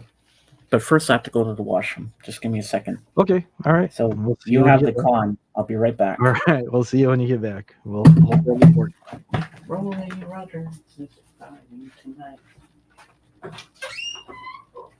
So we'll hold things down and make sure I haven't missed anybody. I know sometimes when I start live streaming on my own, sometimes I miss and forget to say hello to people. So yeah, but I agree, George. He has some great information, and also yeah, I agree with what you're saying. They don't fight; they debate. On Rachel's thing, they debate. I've had people come to my thing, and it's just it turns bad. I have some people that just don't want to come back to my live streams because they're afraid somebody might be there that they don't want to deal with. So it's like unfortunate, you know. You're not here, James being. He's gonna be scared. We'll leave it up. We'll just we'll be naughty. Here's Sadie though. I think that's Sadie. Either that or he has very squeaky shoes. I'm not sure.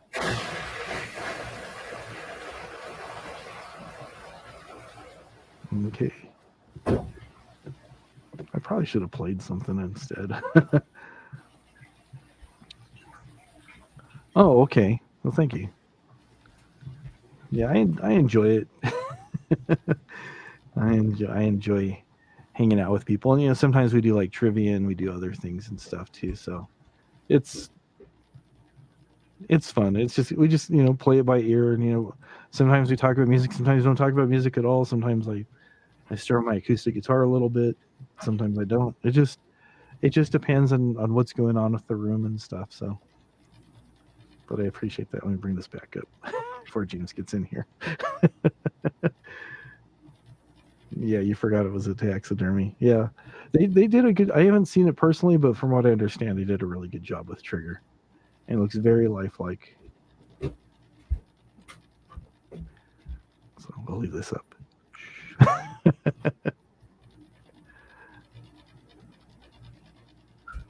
See what he says when he reads it. I don't know if he can hear me because the headphones are plugged in. I don't know how loud, if he's got his sound bar going or not. So but there is the chair. We've seen the chair before in different areas, but now he's got it down in his man cave. And I'm sure this is probably easier for him to stream from the cave and stuff. Because I know before there's a lot of, not like the seal. Okay. Uh-oh. I think your mic, you put the headphones back on. Sorry, I had to run upstairs because I heard a bang upstairs. So I had to make sure my mom was okay. Oh, that's good. That's good. Now I'm going to show you the Elton John there, Goodbye Yellow Brick Road. I think your mic might be kind of sensitive. Yeah, it is. It picks up everything. You see what Zombie said? Yeah, I did. Well, I can't help that. Yeah, we didn't really hear you. We just wanted to get a reaction from you. Yeah. I know they bug me, but I love you guys. Okay, make me big. Alrighty. I'll show you this. This is on 180 gram vinyl. Okay. And here's the back. Okay. With all the songs. So you know what the weirdest song when I first heard this album was Jamaica Jerk Off. I was like, what the hell? I think I've heard that song, but it is an odd name. And here's Roy Rogers. Oh, nice. And it's on two vinyls. Mm-hmm. And nice. What's your favorite? Let me read the songs, and you tell me what your everybody, including Dave, in the Peanut Gallery. What's your favorite song on here? So we got side one, "Funeral for a Friend," "Love Lies Bleeding," Candle in the Wind, Benny and the Jets. Side 2, Goodbye Electric Road. The song has no title. Gray Seal, Jamaica Jerk Off. I've seen that movie too. Side 3, Sweet Painted Lady, The Ballad of Danny Bailey, 1909 to 34. Dirty Little Girl, All the Girls Love Alice. Side 4, Your Sister Can't Twist, but She Can Rock and Roll. Saturday Night's Alright for Fighting, Roy Rogers. Social Disease and Harmony. A lot of good songs. I'm gonna have to go with Benny and the Jets, just because I remember hearing it a lot. And Goodbye, yeah, the title track as well. Yeah, that's a good song, and I like Saturday Night's Alright for Fighting. Yeah. All right, you make me small. I gotta put this back. And then Jen said she likes Candle in the Wind. Oh yeah, that's a great song. A beautiful song. Uh, Yeah, Saturday. Yeah, classics on there. Classics. I don't know. I remember when I saw Elton John live with Billy Joel Face to Face tour in 2001 when he sang Saturday Night's Alright for Fighting. All these balloons came down from the ceiling. Very cool. Very cool. And he was a tough act to follow. And then Billy Joel had to follow up with his little part after that. So I was like, "Ooh, Billy, what are you gonna do? How are you gonna live up to that?" But he did good. Okay, so they had them both on stage at the same time, like dueling piano? Well, yeah, they were doing okay. How it starts? The pianos came up from under the stage, and then you see them both come on, and they're sitting at either face to face in front of each other. That's why it's called Face to Face tour. And Billy Joel would sing an Elton John song on one side, and then Elton would answer with Billy Joel's song on his side. So they were going back and forth a little bit, but then they split up, and then Elton took most of the time to do his solo stuff, like all by himself, and then the second half was Billy Joel. When he sang Tiny Dancer, I was bawling my eyes out. I love that song, Tiny Dancer. It's a great song. And I have that album too, Madman Across the Water. It's a good album. I have it's been a while since I've listened to it. Captain Fantastic. I have that one, and I have Don't Shoot Me. I'm only the piano player. I remember you from Elsie Miles' streams. Welcome. Hello, Lan. I'm going to give you a wrench because I know you. Yeah, Jen said when Elton did a Candle in the Wind at Diana's funeral, that was beautiful. Oh yeah, he loved Diana so much.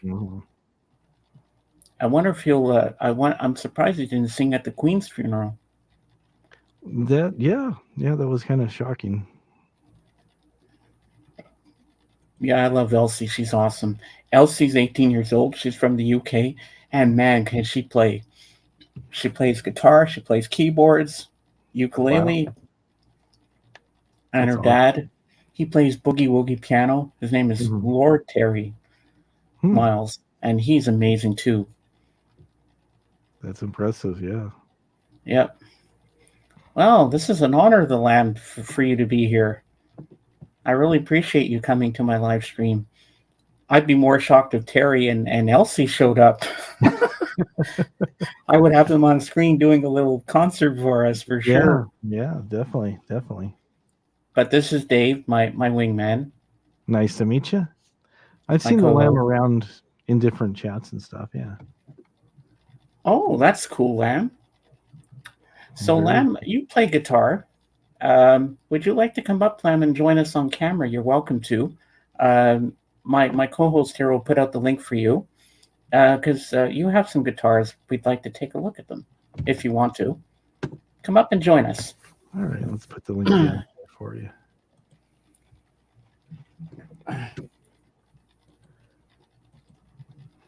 And I always, whenever I go back to the YouTube site, I always forget it changes over to Top Chat. So yeah.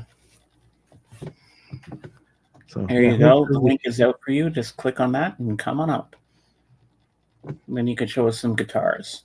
because this guy I've seen. Well, he does a live stream on Monday nights, I think. Well, I'll let the lamb when he comes up to Okay. explain more about his streams, and I've seen a little bit of what he does, and he plays guitar on camera for all the folks. Hey, Royce. Hello, Royce. Nice to see you, Royce. I have a new wingman, as you can see, and I chose Dave as my wingman because he's knowledgeable. He knows everything, so I chose right. I chose wisely. As it says in Indiana Jones and the Last Crusade. You chose wisely. When he's going for the cup of Christ.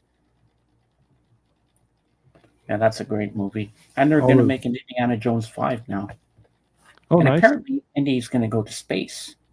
Oh, wow. That'll be fun. Yeah. That'll be interesting. Indiana Jones in space.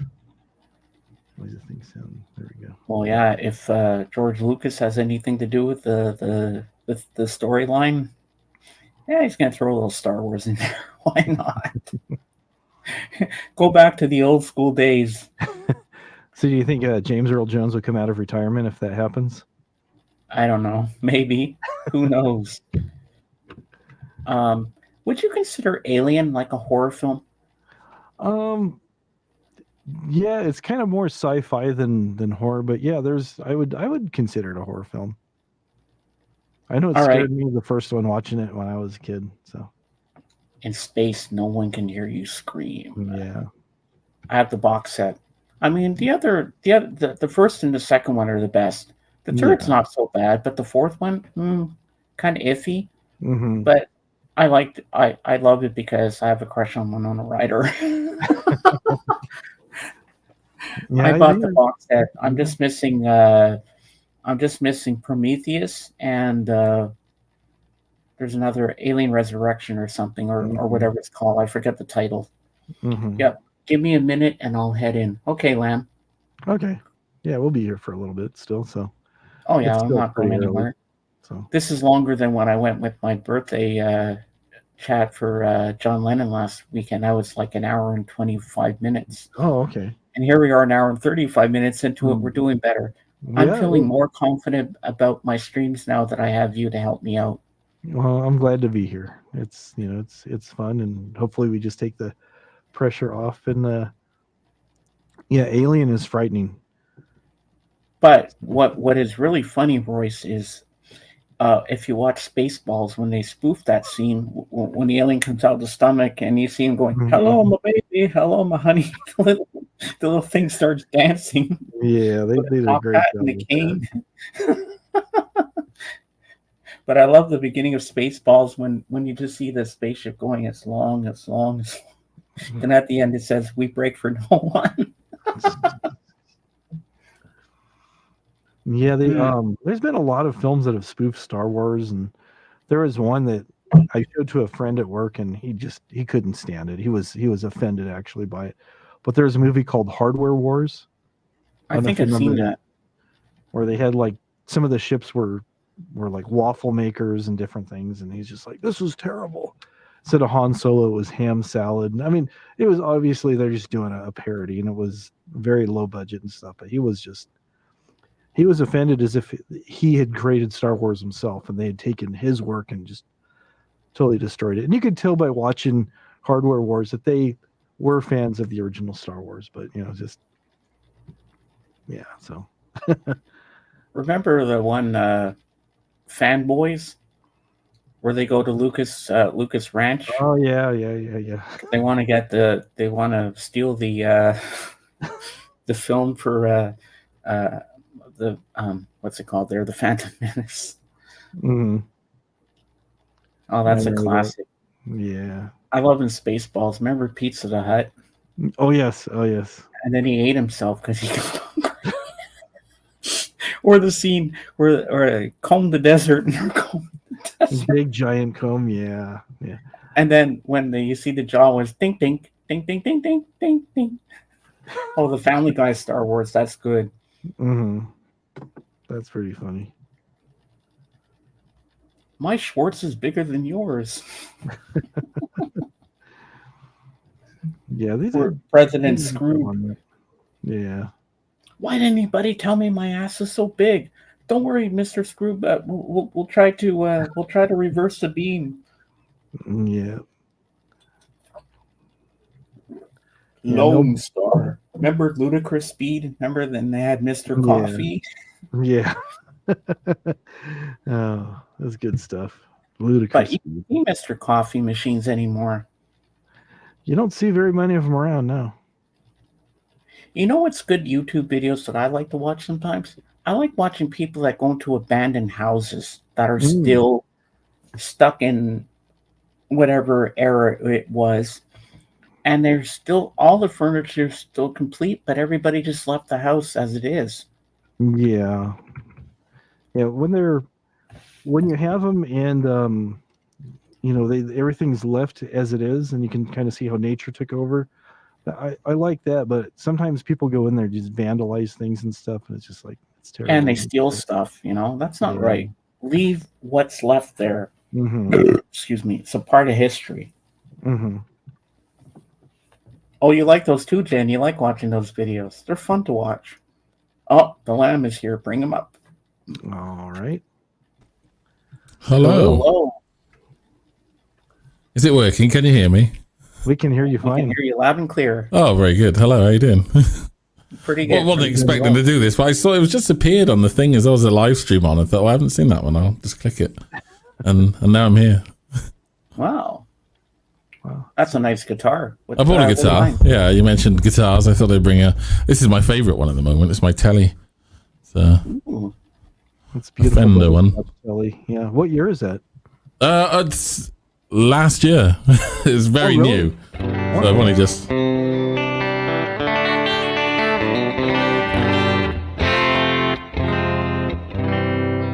It's very Telecaster. It has a very nice sound. You playing through a Fender amp? Playing through a virtual, just plugins. Amplitude 5 but is what you'd normally use. Oh, that has a great sound. Yeah, I quite like this one. This is a Fender special run. So they didn't make a lot. I don't know how many made it to Europe. But it's got one of their roasted maple necks on it. So I think it's like a Mexican player body. But then with one of those aftermarket, you can buy them, you know, they're only about 300 quid. Roasted neck, but it actually came with that. And then this is 51 no-caster pickups from the custom shop. So they're custom shop pickups. The bridge, I added brass saddles just because I thought it was funky. And then one of my YouTube friends who follows the channel made me this plate in his shop. So it's like actually quite thick brass control plate. And he also made me the knobs, but they didn't fit. And it's a very typical Telecaster. Who knows where that's gone. But yeah, and I wasn't into Telecasters for a long time. Like 20 years I played that Strat. And I wanted another guitar, and I kind of wanted a Fender, and there wasn't much else at all on the market that took my fancy. Because I think a lot of what is out there at the moment is kind of dire. But this one came up as a rarity, and I thought, oh, with the roasted neck and everything, I'll give it a go. And then it converted me then to Telecasters. Because as good as the Strat is, it can't do that. It just sort of bounces back at you now. It's got some in. I don't know what settings I've got on. It sounds beautiful, yeah. They get that, Telecasters just have that snap that they're known for. Yeah, that's it. Yeah. You know, this bridge pickup on the Strat doesn't quite have that, which is also good for all the... If you do the finger picky stuff, it's...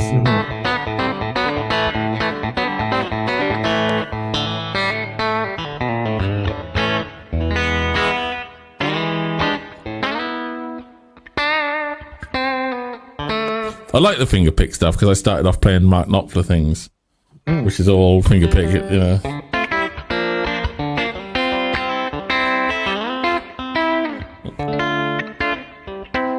It wasn't about 2 years in that I actually picked up a pick. And then after about 2 years of playing, I thought, well, I'll try one. And I'm like, oh, that's good. So I went both ways. Oh, nice. I've never seen Elsie play with a pick before. She just finger picks. Yeah, yeah. It's nice on acoustic guitar as well. There's stuff you can't really do with a plectrum, I find, especially if you're going to play Dire Straits. You can't do that. That riff, so cool. you can't do that with a plectrum because you can't do the chicken pick. No. Actually, I cut on my finger or something. That's nasty. Like a galloping horse or something. But yeah. Dave, show me your guitar. What's that? Show me your guitar that you have. Oh, it's just a Squire. It's a two-tone Sunburst. I bought this secondhand for $40, and it was a mess, and I just readjusted it and stuff. It's the gold label Squire, which is the better of the Squires. Ah, cool. But it plays wonderful. But I do love it. It's the two-tone Sunburst rather than the three-tone. So it says the brown to the that single ply guard as well. Yeah. Yeah, I like that. That's what that one's got, that look. I don't know what that is. That's a mixture of all sorts, but I like the Sunburst and the single guard. Can you do the Zeppelin riff there? Oh, I don't know that one. He's talking about Heartbreaker. Yeah. Yeah, I don't know that one. I could probably look it up. I don't know that much Led Zeppelin stuff really. It's if it's too hard, I don't do it. Can you do Sweet Child of Mine, the guitar riff? Yeah, I can do that one. I haven't got my pedal plugged in, so I can't just hit it.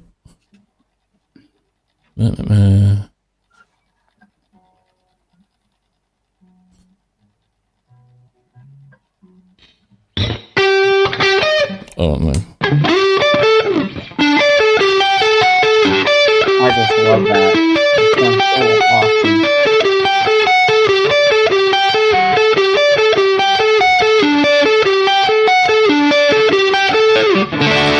It's a bit out of tune, isn't it? It's, it sings to me. Oh, yeah. You know what? I'd love to see you two, Dave. You should jam. You two should jam together.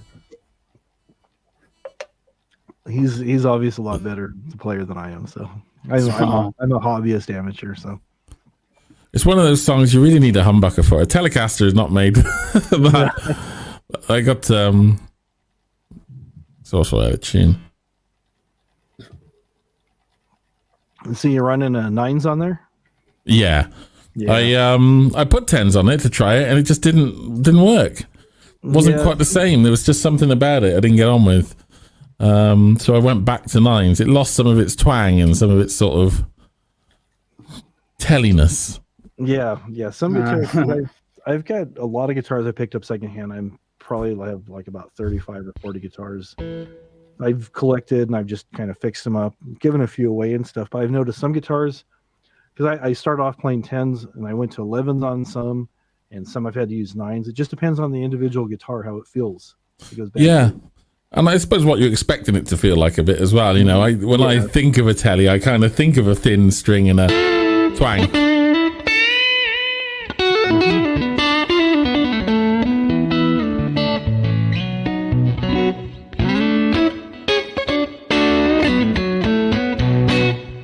Yeah. Neck pickup's nice as well. Do you know any Clapton?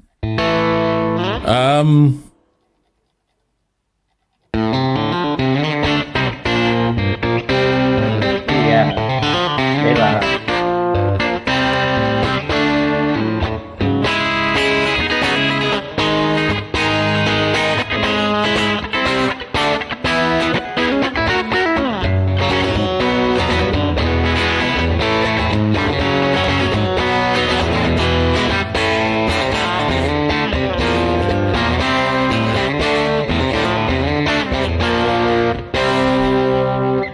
Yeah.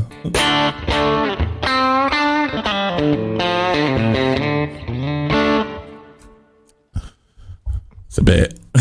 Very, Very nice, very nice. We've got other guitars if you want to compare them. I mean, I don't mind grabbing anything here, but Sure, show us some more. We love this. let's hang on, let's put that up there. Let's take a wander. It takes a bit to get all this gear off, though. So Yeah. Know how that is. Definitely know how that is. Acoustic. I was gonna get the Strat. I wonder what happened Yeah, to Miss You. Miss You kind of disappeared. Yeah, Well, she does that. She'll be back, I'm sure. I think so. sorry about all the plug-in noise. Oh, Okay, don't worry about it. See where this is. See, completely different bridge pickup. That sort of spring is gone, and it gets replaced with something else, like I don't know. It's more like bite than springiness.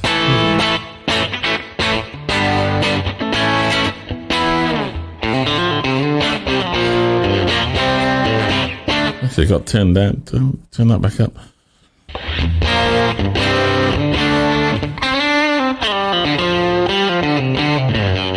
It's like they're the same idea, but it's a different character from the Strat, which surprised me quite how different it was. And now this one is 10s, because 10s just feel better on this. Or they do to me anyway.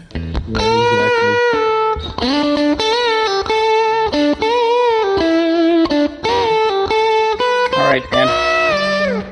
All that. So are the stock pickups you have in there? Or? No, nothing about this is stock. It's a different neck from a different body. Okay. I think it's about a 2001 neck. Okay. By the serial number, and it's got the. Well, it's hard to do. But it's got that sort of thing of the staggered. Staggered, right? Yeah, so you only get the one string tree. And it's designed, and it would have had, because of that type of string tree, is a roller string tree on there. So those normally come with the American modern bridges, but you can see this hasn't got one. This is an old bridge, and it's old body that's been around for a while. It's got a few a few marks. Yeah, but what makes me laugh that though, because that's what, like, you look at that, that's how a poly guitar relics. And yet so many relics I see, they've sanded it, and it's not how it works, and it looks terrible to me. And you get like, it'll be pristine here, and then all this relicking up here, and you're like, well, how have you done that? And things like that. It's like, relicing's okay, but they seem to get it wrong a lot when I see it. They do. That's probably 30 years of relicking, if you like, and it doesn't do a lot because it's such a hard finish. It tends to chip like that. Yes. Yeah. Like you always see on a relic, I always see this thing, and they always have lots of little dings and holes and things there. Supposedly they assume that you go crazy with this when you're trying to put it in, but that's quite an easy hole to find. Out of all the holes I have to go looking for, that one's easier than some. So, but yeah, there's a word for relicking. That's what it really looks like. Yeah, that's just natural wear. So yeah. So tell us a bit about your live streams. What you do? Oh gosh, what do I do? It's, I mean, basically, it started because of COVID, like a lot of people. And I only started because I wanted to show someone how to play a particular lick. As a friend of mine, and I come up with a lick for a song. That was a lick.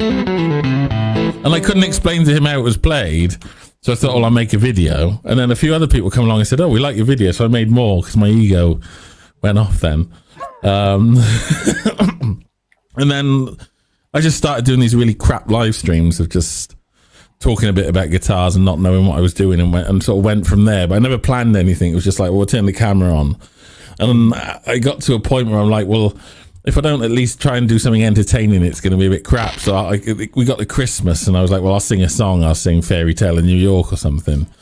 And then that went down all right. And so slowly I've built it up. So now it's me singing and playing songs and just being a bit of a fool. And we have a duck race, and people can win a mug and all of these. There's a few games and stuff. It's sort of stupid, really. But it's more like a hang. It's like a get together. So the community is really good, and there's about 60 people come along and watch, and everyone sort of knows everyone, and they watch me succeed or fail. And it doesn't really matter because it's like when you go see your friends do karaoke, you know, you just wish them the best, don't you? Oh, good luck, like where you go, and yeah. You know, I don't, try not to subscribe to all the cork sniffery and a lot of the snobbery that goes around guitars. I've got the one there. I've just done a video on it. It's pink and it's 80 quid. And I've just done a review on it. And someone on there said, they said, "Oh, we like that you play these cheap guitars." And I'm like, well, as long as you can have fun with it, it's a valid instrument. You know, if you can play it. There's far too many people into 57 Strats and 59 Les Pauls and all of that. Yes. And I get it because those are the videos that YouTube will promote. And it's kind of, I don't know, you could call it bad businessmanship or something, a bad idea to try and do what I do, which is I don't promote these instruments. I just play them. But I actually play them. So the idea is that you can have guitar reviews, but on a Monday night, there's a show. And the show is just have a laugh, with whatever instruments come through. Because I've got a company called Bax Music who provide these Paisley guitars. Now, they just send me guitars that I want. Oh, nice. Very nice. I demo them. And then when they're demoed or I finish with them, I just send them back. And they'll send me other stuff. And we can have a sort of pick through their catalogue. And it's all budget stuff. It's all coming out of a factory in China. But the £80 guitars are just fun. But when you get up to like 130, 140 pounds, they become quite serious instruments. What's coming out of those factories now, you're getting roasted necks and locking tuners and Wilkinson hardware and stuff like that. So, the beginners have never had so much choice. Yes. So I like that we just get them in. I just open them on stream and they'll either win or lose, sort of a trial by fire, but... So you don't get any copyright strikes if you're playing famous songs or anything? Yeah, I get copyright strikes all the time. Pretty much. Well, what I do is I get copyright claims and not strikes. Aloha. I keep the chat open as well in case anyone says anything. See, people have said hello to me and I've missed it. Sorry. So I get lots of copyright claims, but what I only do is I only use what already exists on YouTube. So like a lot of people have said to me, I'll come over to Twitch and do the show on Twitch because you'll get a bigger following and things like that. And the problem there is licensing the music. In that if I play something that's already licensed on YouTube, you can check license agreements on every video. If I play that song, I know I'm going to get a claim, which is fine. But I also know that I'm not going to get in trouble because it's already on the platform. So the worst they will do is tell me to mute that section, which has only happened about 2 or 3 times. But normally what happens is they just monetize the video and give the money to the licensees. And I never monetize them myself. And that's sort of kept me in the clear for 2 years of doing it now. And I'm doing 8 or 9 copyrighted songs a week and never really getting any trouble. I think now that you have a wrench, the Lamb. Yeah. Would you put the link to your channel in the in the chat for everyone so they can sub to you? Yeah, let's do that. That'd be great. I think it's that, isn't it? Check that. I've pasted. I never know this. Yeah, that's you. Yeah, there I am. So everybody sub to the Lamb. He's awesome. And don't forget to click the bell for the notifications as well. I appreciate it, guys. Yeah. That is amazing. And it's up to Dave and to myself. And the guitar next to the acoustic, is that a Jagmaster? Or? So that one, let's have a look. Let's grab it. Hang up.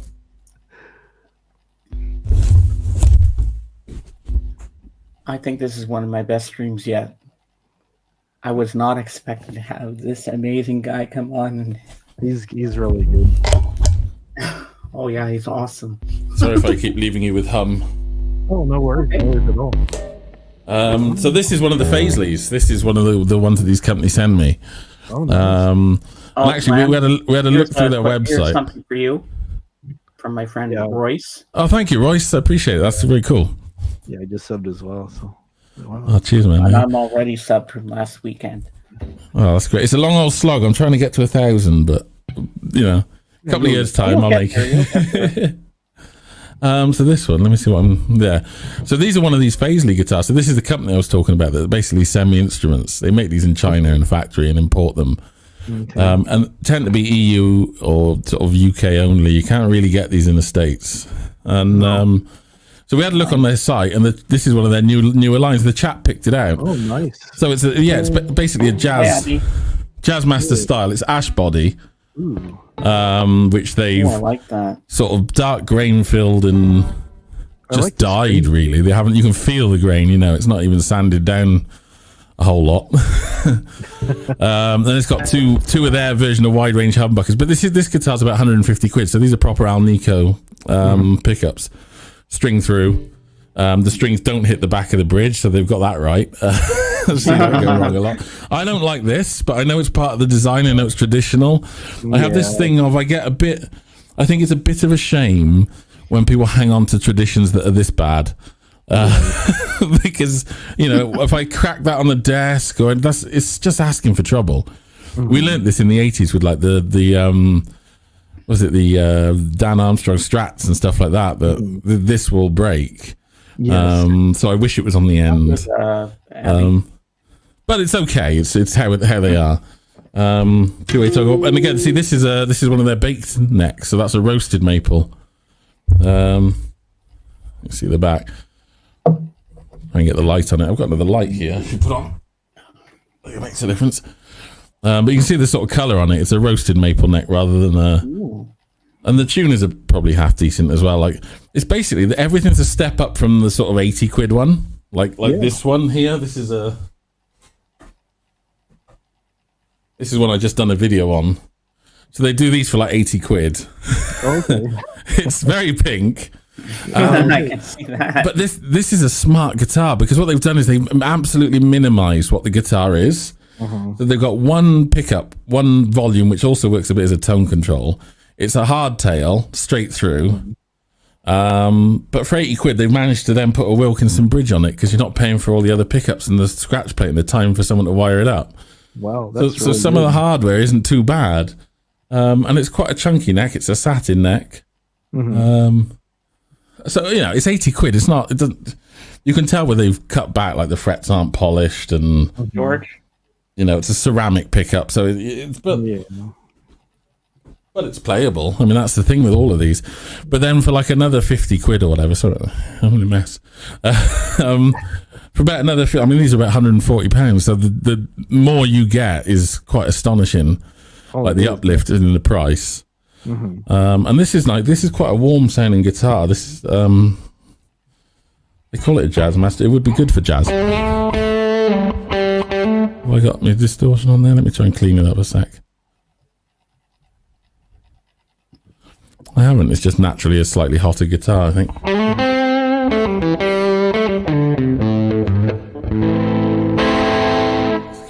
Go to a cleaner tone. George, scroll up. He put the link to his channel if you want to sub him. Bit out of tune.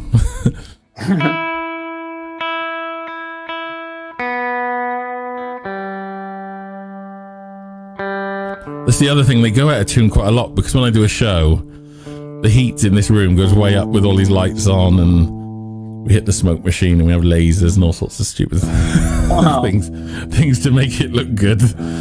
Yeah, that's close enough. But yeah, you can sort of hear that. It's a much darker guitar. But what I was quite liked about this guitar in terms of its sound was it's not full mid-range like a humbucker. It's quite an open sort of warm tone. Yeah. You know, the high end is quite almost Filtertronic or something like that, and it's got a bit more of a snap. Yeah.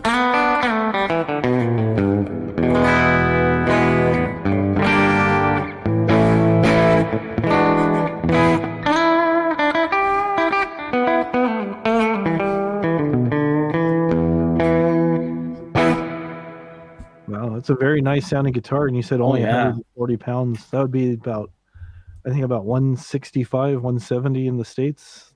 It's getting closer and closer all the time. Our government is pissing it away as we go. Yeah, I noticed. It's almost parity. I mean, if I put a bit of hair on it,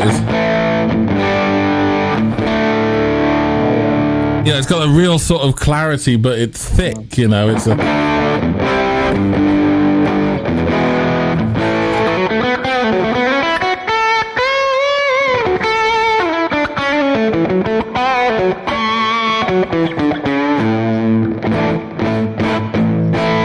That'd be it.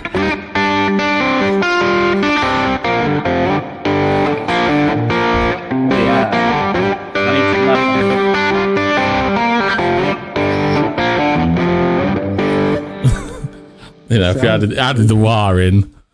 Yeah. But it's like those pickups that are in there, because like usually with humbuckers, they get, when you start adding dirt, sometimes you lose a lot of that top end. Yeah. They sound so sparkly crisp. They do sound like filtrons. Yeah, what they seem to be like, it's almost like as if you got a single coil without that sort of peak in the sort of high range, you know, they just sort of smooth off. But they don't have a big mid-range bump either. They're just sort of very even across, you know. It's which I like. You know, it's a very different sound to the other guitars. I mean, that's why you have all these other guitars. Oh yeah.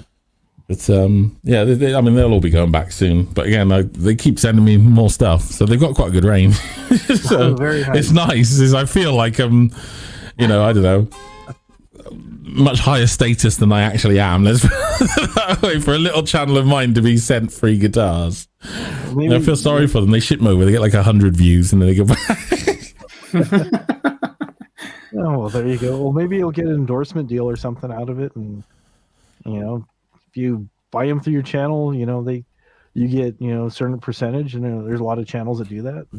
Yeah, I guess so. Although, you know, I don't try to make too many corporate bedfellows. You know, the nice thing about these guys is that they said, well, we just want our instruments to be used. So as long as you look after them and send them back. And to be honest, I kind of look after them, but I do send them back. You know, they're like, well, we're happy for you to keep doing it. So there's no sort of agreement beyond that. You know, I haven't signed anything, and I can say what I like about them. And if I think it's a bit shit, I could say it's a bit shit. They might not send me any more. It's up to them, I suppose. But yeah, you know, I don't want to go. I'm quite anti a lot of the big guitar channels, just because they're salesmen. They're not guitarists. They're salesmen first and foremost, and it's there's some that appear to be guitarists, and they're still selling a very strong brand. Yes. You know, and you can spot them, because the way to spot them is that, for example, if you take like something like the Fender Acoustasonic, which was a terrible guitar when it first came out for $2,500. It just was a terrible guitar. And I remember telling a lot of people, I say, it's a terrible guitar for the money, because it has a big mid-range sort of problem. The design is inherent in the design. There's sort of a boxiness to it that I just know in a studio, because I've done a fair bit of work with producers and stuff like that. I've been doing this a long time. I know in a studio it's going to be a nightmare to EQ that thing. Because you can just hear this big woolly going on at about 120 hertz. And I just know it will be a nightmare in a mix. So I remember saying that, but you spotted all of these channels, some from artists or whatever, all at the same time, put a video out saying how great it was. You know, but it's on the shelves today, and I've just got one. It's like, no, you've had it a week and you've been under an NDA. Don't lie. You know, it's like you've just been allowed to release your video you probably did last week, and you've got to say how good it is, because it's Fender. You know, you can't get Fender product and say, oh, well, this isn't worth $2,500. You'll never see the light of day again with a Fender. You know, they won't send you anything, and this is what they do. I mean, this is the problem. There's no, you know, in a lot of professional advertising, sort of the way they can go about it on YouTube is kind of smacks almost of being a bit illegal, in that they don't have to really tell you it's an advert, and they don't have to really tell you that they're employed by Fender for a video, which is what they are, because they're receiving, you know, a benefit by having the guitar. And they say how great it was. What I liked about the Acoustasonic, which I thought was a great, well, it just pointed it out really how this works, is that they were on the market for 12 months, $2,500 or whatever they were, and they're okay, fine if you like it, fair enough. But then they launched in 2019, I think. It was something like that anyway. It might have been 2018 they launched, and then about 3 years later, say 2021, maybe even early this year, the Mexican version came out. And the Mexican version is almost identical save for a couple of improvements. One being the battery boxes improved on the Mexican one, so that actually sort of the design was a bit better. Sound was almost identical. The cost was now $800. So suddenly it becomes a viable guitar, and you think, well, why didn't they put that at first? And what the big giveaway was on the printed circuit on the Mexican ones, they had the date of the revision of the PCB, and the date of the revision of the PCB was the same date that the USA ones were released. So they actually designed them both at the same time, but put the USA one out at $2,500 so that everyone buys them, sort of put some sort of value into this product. And then they take all that money, they move the machine into Mexico, produce the same guitar essentially, and then say, well, now it's $800. And I think that's really sort of anti-guitarist to do that. But, okay, I have a question for you, Lam. My friend has texted me on Instagram. He wants to know what huge gouge strings do you use on that? On this one, it's whatever it came with. I think this is 10s. I'm sure they come with 10s, these ones. I don't really do much above a 10. The exception at the moment is we've got a lot of guitars. Is it in here? Yes, it is. Is that one? Even that's 10s actually. It's 10 to 52. And that was because I was on Amazon and I didn't read it properly. I typed in 10s, I hit, okay, I'll buy them. And then they come, they're light top, heavy bottoms. So there's a 52 on the bottom. So I think this is actually tuned down to D. Okay. It sounds like just to do some metal on the streamer a couple of weeks ago. This is a kit one. I painted that myself. It's wow. It's just a cheap Harley Benton kit Les Paul. Oh, okay. But I wanted something like gold with a black back. When I did the electronics, I had to redo them. Hey, put the link out for more relicking. Yeah. But these paints come from a place called Northwest Guitars in the UK, and this is actually their proper Les Paul vintagey gold colour. And I like it because it's more like a vintage gold than the actual ones that look more orange or yellow. Yeah, it looks awesome. Yeah.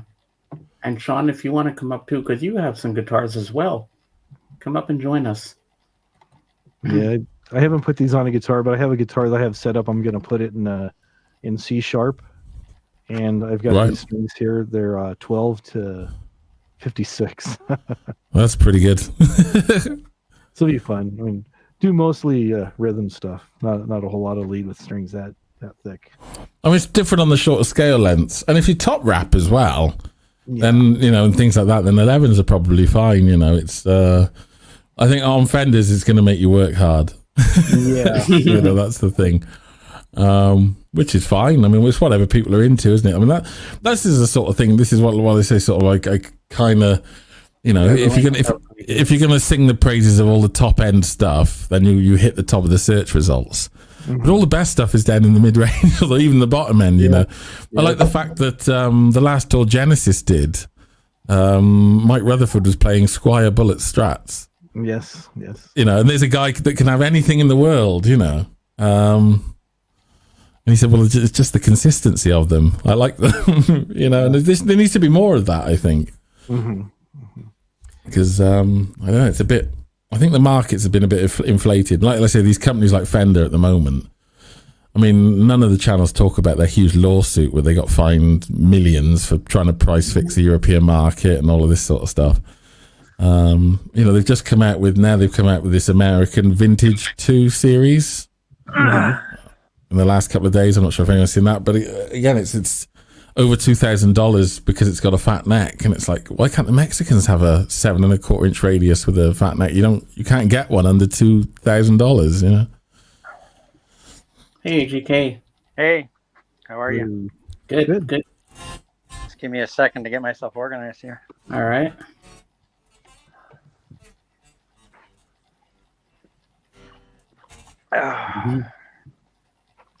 Long time no see. Yeah, it's been a while. Been a while. So I have my new wingman, Dave, here, and this is my friend the Lamb. How do you do? You just go through Wingman like crazy, don't you? I know. Well, JJ just kind of took off. What are you doing? Are you beating them off camera or something? And they're all running away? He's beating them off camera?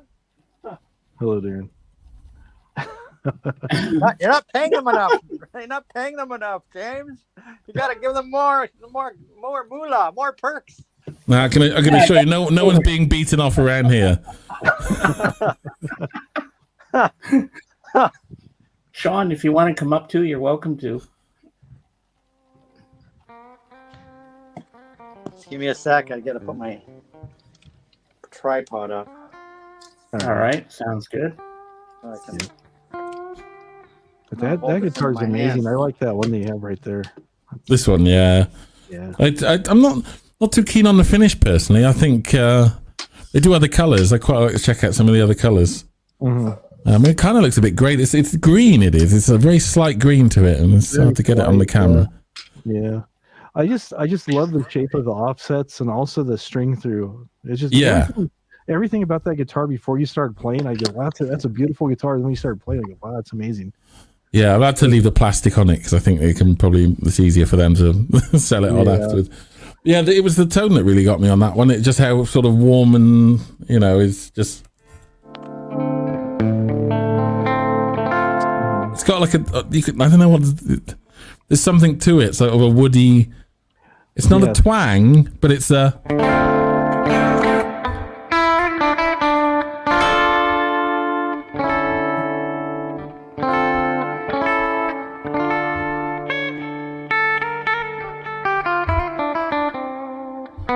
Okay, we'll be right back. Just the right amount of top end on there without being too brittle or too hard. Yeah. And when you put distortion on there, it still retains a lot of clarity, which is nice. It's kind of like somewhere between a Filteron and a P90 almost, but more kind of like towards a Filteron. Yeah, it has got a P90 sort of vibe to it now that you mention it. I mean, it's based off the Settler, the wide range. So there are actually, because I've tapped this with a screwdriver, and all it is you've got three what would you call them, screws for magnets, and then there's 3 flat pole pieces underneath the cover. Oh, okay. And then on the second coil, it's the other way around. So the top 3 get screws, and then the bottom 3 are flat. So what it means is that there's an off sort of balance between the 2 coils. Now, on a humbucker, you've got a very even field. Yes. But with this, you've got a wonky field, if you like. It's gonna, but it's wonky sort of in either direction on each coil. Yeah. So I think that's sort of where it's coming from. Quite exactly how it's doing it. I don't know, but I think that's what's that sort of difference in the 2 coils, rather than having the whole thing boosted, which tends to boost the mid range. Here, you're not quite boosting everything as much, if you see what I mean, because there's one's a strong bass and one's a strong treble. It has a very nice balance to it. Yeah. What's it, a bit of give it some fuzz, and then it really sort of takes off because.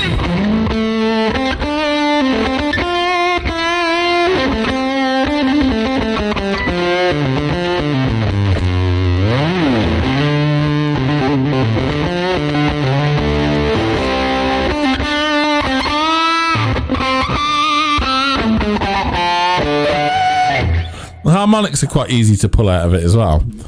I find, because that can be a bit troublesome with humbuckers to get a bit of a squeal going, but with this one, it seems to be a bit easier. Yeah. Great sounding guitar.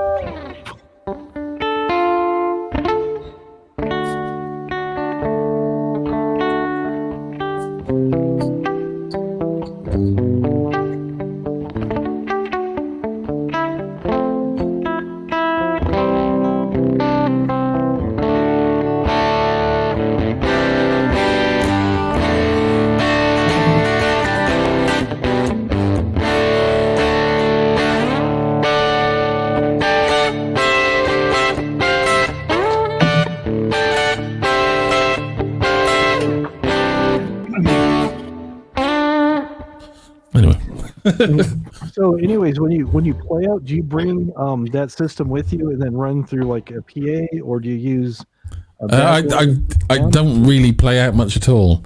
I don't have a band or anything like that, and I've got a katana if I go out, and that's it really. That's all you need. I take a 100-watt katana Mark II, I'm just whatever guitar fan. But I don't go out at all. Oh, There isn't much of a local music. I mean, I'm in Cardiff. You'd think there'd be a scene, but there really isn't. okay. Because there's sort of a local scene, but it's very cliquey. Yes. So they have a jam night, but everyone knows each other, and it's the same old friends come up every week. And I don't know if your face doesn't fit, sort of thing. It's just a bit, it's like a series of local bands. Okay. And they're not particularly accommodating. It's their gig. And then there's another one a bit further away, which is nicer in terms of how welcoming they are, but a lot less people turn up to it. So you can barely get a scratch band together. So that's kind of the scene here. And I would like a band, but all the effort putting into getting one where with the people are decent, I'd love it. I'd absolutely love to be in a good band, but without all the egos and the problems that you have in bands and stuff like that. I can't be doing with that. It's unprofessional. I ain't got time for that. It is. I did all that when I was like 18 and in bands. I've done it a few times. I've joined like a covers band or a local band, and sort of it hasn't worked out, mainly because these guys think they're playing Wembley Stadium where they're playing the Dog and Duck, But yeah. So, Lamb, this is my friend Anthony AGK. Hello. Good to see Anthony. Hello, guys. Hello. Hey, Hop. How you been? Oh, okay. Surviving. That's about all I can say. Surviving. It's a cool looking library there as well. Yes, the man cave. Yeah, he's got all his Funko Pops and man cave is here. That's a good man cave. It's the man cave. If I can spin this thing. He's got everything in there. That's very cool. So I'm very challenged in terms of space. This room is like not even 6 foot across. It looks pretty small. Yeah, I did have it the other way around, so it was like 3 foot behind me, and it was quite difficult to do anything. So I've changed it around recently, so it's a bit longer in the room, which makes it look a bit better, a bit more depth. But I built a lighting rig and things like that, so we can change stuff, and Nice. which is always good for when you're playing in things. It's all computer controlled, so you can do crazy stuff. It does sound to light. If I can get that working. Are you familiar with Lucy Gowan? No, I'm not. She's 18. She's from the UK, and she can shred guitar like it's nobody's business. Oh my god! Wow. I'm going to be interviewing her at some point. Well, that'd be cool. I mean, there's so many great guitarists and good artists and stuff, especially now on YouTube. They're easy to find. You ever had Elsie on your show? No, I've not had anyone on my show really, because we can't get room in here to bring anyone in. Or I mean, and I don't come up on StreamYard to guest with you. Yeah, I've never really done the interviewee thing. But I guess I could. It's not something I've ever sort of considered. My show for the 2 hours, I almost don't want to bring anyone else into it because it's very off the cuff. It's like an improvised thing. So what it is, I don't practice anything. There's no rehearsal. There's not even a set list. All I've got is a series of shortcuts in my browser to various backing tracks, or I'll go searching for one if someone finds something. So it's quite intense to do, and it's quite good. And I can just sort of go from one thing to the next, etc., etc. And I try and keep it in 2 hours, and then it's done. So it is like a show. It's almost got a format now. Wow. And like if I bring people in to talk to them, it'll I don't know what it would do, to be honest. It's interesting. I kind of want to do it, but at the same time I'm not sure, because the problem is once you get one good guest in, then the pressure's on you to find more and get more people, and you got the Rodrigo album I see there. Yeah, down there. Nice. Was that the Beatles or was that Frank Zappa? That's Frank Zappa. Yeah, there we go. I thought it was. That's the Zappa. Yeah, I might as well give you guys. All you need is cash. I've never had the tour. Well, I've got Pepper. Here's my little. Where is he hiding? There he is. There he is. There's a pile of his poo. Lovely. Funko stuff up there. No time to Movies. die. These are all artist pops. Royce wants to know you have any Bad Bunny. No Bad Bunny. I think I might have him collabing on a song on some album somewhere. I love the Alice Cooper. You got the full Kiss set as well. Yes, there's the full Kiss set. The 2 different Alice Coopers, the rare one and the normal one. My PRS. CDs. More DVDs, statues, stuff. More records down here. Box of singles sitting there. More records. More records. More records. Where are we? Figurines. Oh, I like that poster. That's cool. Dr. No. Yeah, that's an original first print. 1962. Hey, Malia. My workstation. More stuff. More stuff. My speakers. Gaming center.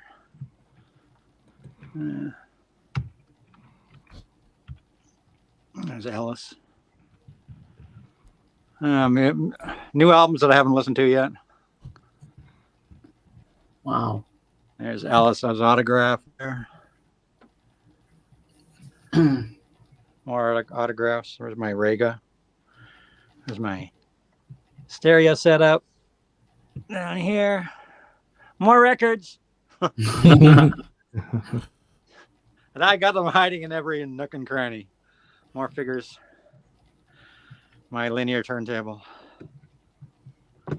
Gaming. Oh, that's cool. Yeah, that's a Mitsubishi 1983 Mitsubishi. Wow. I love the style of those. They're just so great to look at. Mhm. Great for like you play. Those are great for like picture discs because you can actually see the disc. Yeah. Gaming stuff. More gaming stuff is over here. It's all gaming stuff. More records.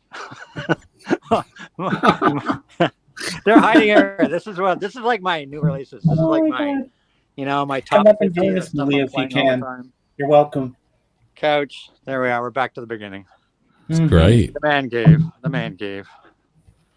There you go. Some more stuff here. More stuff. More stuff. The man cave. There you go. Tour complete. Thanks for the tour. Did you get lots of shots there, Hop, so you can use for your background? I did. That's cool. A while back, I stole his background, and I was pretending that I was You still use it. his DVD collection. Yeah, that's great. Actually, rearranging stuff. Mhm. So That could happen right any second now. Speak up. it'd be better if I had a green screen. My lighting's not as good as it should be, but I'll go like, oh, No, Malia. here's a pop right here. Let's put it over here. And just rearrange it. I know the first time I did it, you're kind of getting a little agitated. You're like, hey, wait a minute. Just the thought of someone coming in and He's in AJK's man cave now. Awesome. Yeah, he's just sitting right here next to me. Yeah. Didn't you know Hop came over this afternoon? We're having beer and jamming, and he's just There you go. he's just right over there. Nice.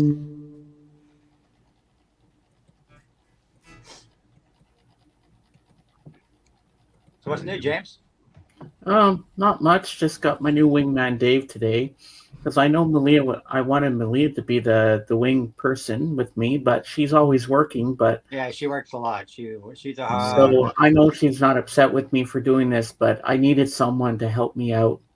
And Malia, you're still welcome to come up anytime you want. You're still welcome on the panel. I still love you.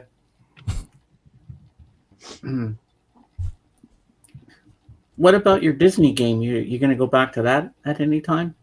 Yeah, I've been playing it on and off, but right now I got a promotional deal with Blizzard, so All to do the Overwatch thing. for Overwatch 2, yeah. My channel is doing what's called Twitch drops on Twitch. Feel better, so Malia. people watch me stream Overwatch, and then they earn free loot for their game. So they get exclusive items by watching my streams. They get Dave, is that breeze block or a bit of the ceiling? so I got that until that finishes tonight, and then tomorrow I have to do a second Twitch drop thing from Blizzard for Overwatch, where people earn a spray and a weapon charm by watching me stream. So I'm giving away free stuff on my Twitch channel. Have you got a link to your Twitch so I can follow you? Yeah, it's Thunderball7 on Twitch. Oh, I shall seek it out. Thunderball7. It's all one word. So yeah, I'll be streaming a lot of Overwatch between now and the end of the month. But yeah, I've been doing a little bit of the Dreamlight Valley. The next, I think the next upgrade is about to start. I don't know what it's going to be. I think it's Toy Story. I think that's the next thing that they're releasing, because the Pixar cool. thing finished. The Pixar event finished, so now I think it's going to be Toy Story or something. I think I followed it. Yeah, that's you. Yeah. Cool. I was tested. It was negative, but I have all the symptoms. Oh my God. Yeah, is there anything new from yesterday when you and I were talking, Malia? Or it's still the same? Is that the same test that you told me you had yesterday?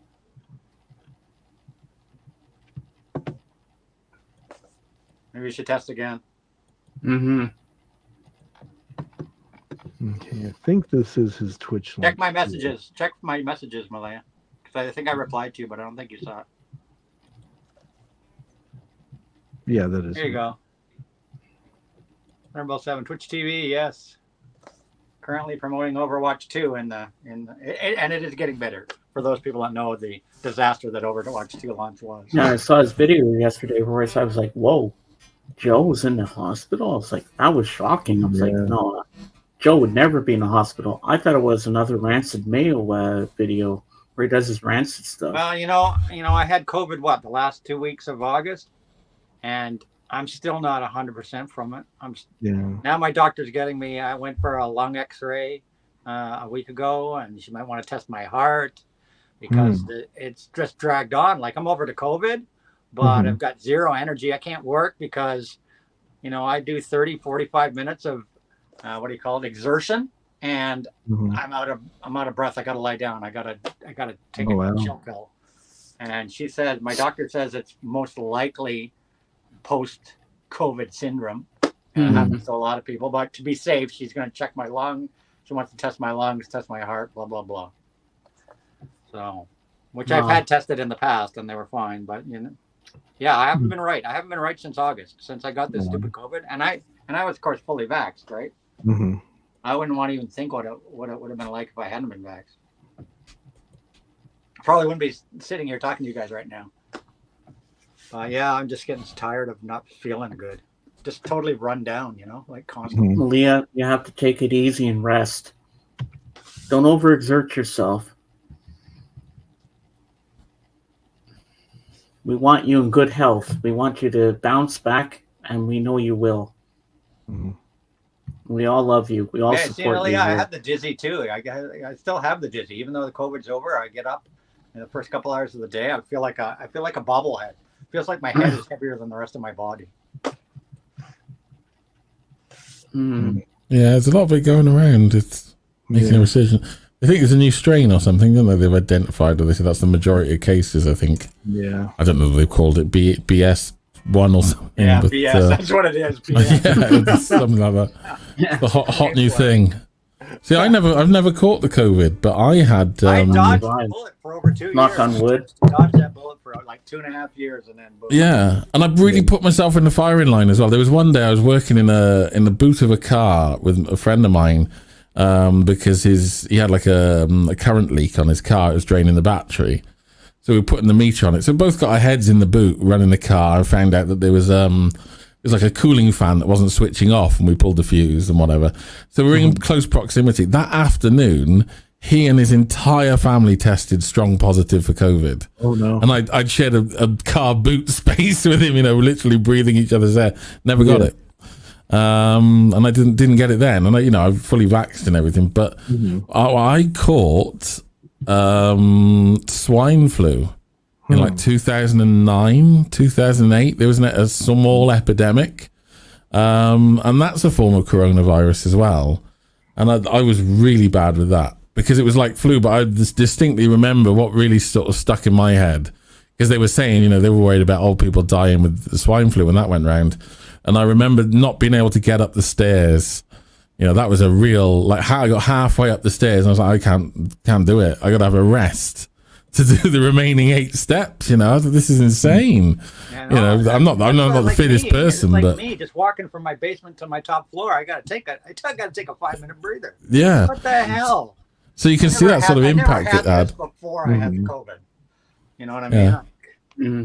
And it took me quite a while to get over that. I went to 2 concerts right before I got COVID. I went to the Greta Van Fleet Pre-Reckless concert, and then I went to the Scorpions concert 2 days later, and then I got COVID 2 days after.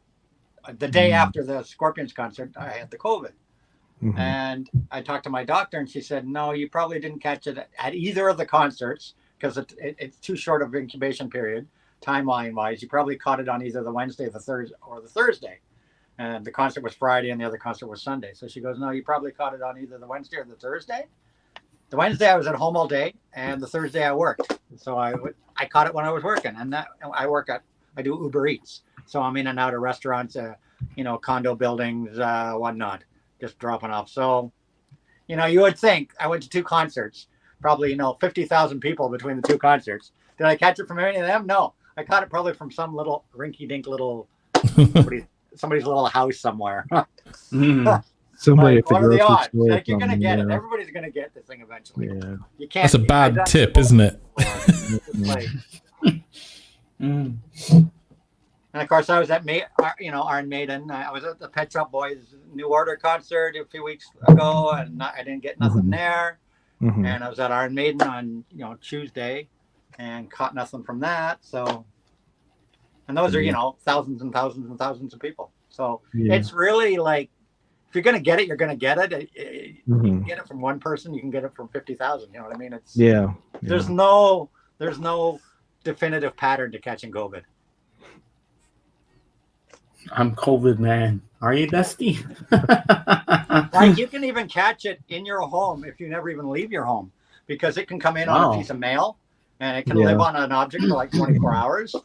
So, I mean, it was so obvious to me, and I know they were denying it, but I don't see how they could deny it in the face of the data, that the schools were where it was spreading. Because they didn't, all through the summer holidays, there was nothing.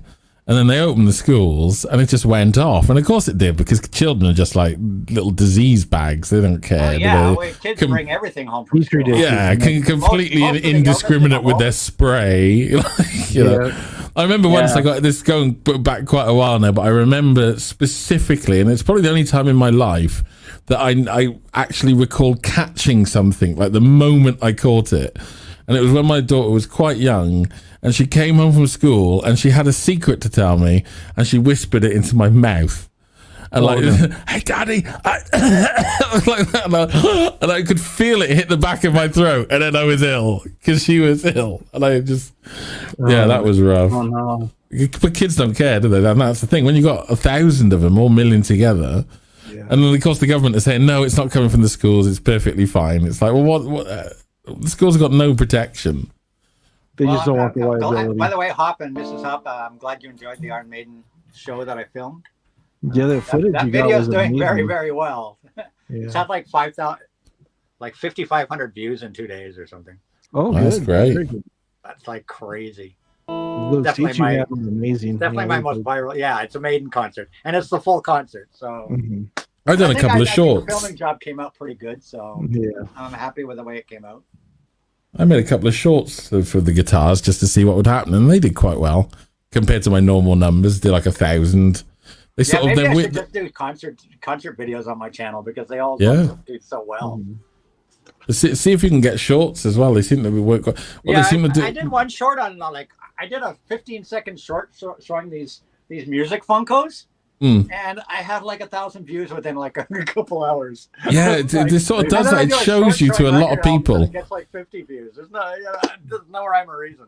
Yeah, I did it with a guitar. I played like some riffs and stuff. But what it does is it puts you in a rotation of other shorts. Exactly. Way more than, what you'd see like from a search.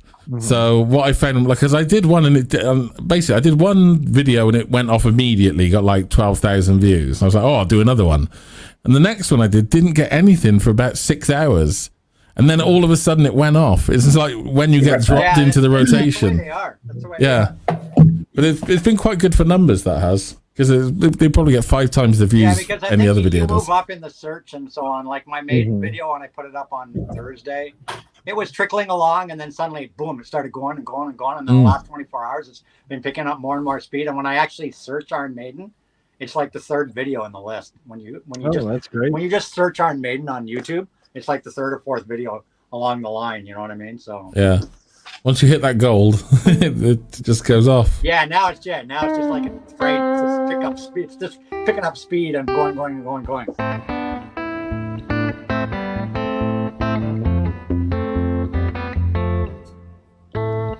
And interestingly enough, that Maiden video only got 1 copyright claim for the entire concert. They only identified 1 song. Like I expected every song to be copyrighted. Yeah. I get that with my live stream sometimes, and I take it as an insult. Yeah, I expected, like, some people are like, oh, I get copyright claim. Oh, no, because copyright claim doesn't affect your channel at all. And then people go, oh, I'm going to take my video down because it got copyright claim. I'm not going to make any money from it, blah, blah, blah, blah, blah. And it's like, no, but it doesn't matter if it has copyright claim because it brings people to your channel. Leave it. So what if it got copyright claim? If it's doing booming business and bringing people to your channel, who cares if it's got a copyright claim on it, right? Yeah, I mean, monetization doesn't really even come into it until you're doing big numbers. Yes. Not really. It shouldn't be a concern because people like getting more nailed for like copyright strikes and whatnot are people that aren't monetized. Although it's still YouTube's not making anything off them. So once you're monetized, YouTube doesn't want to put a strike against you and take your channel down because they want the money. Yeah. Right. So what always sort of sticks in my craw a bit is that when you do get big YouTubers complaining at length about the copyright system and how unfair it is and things like that.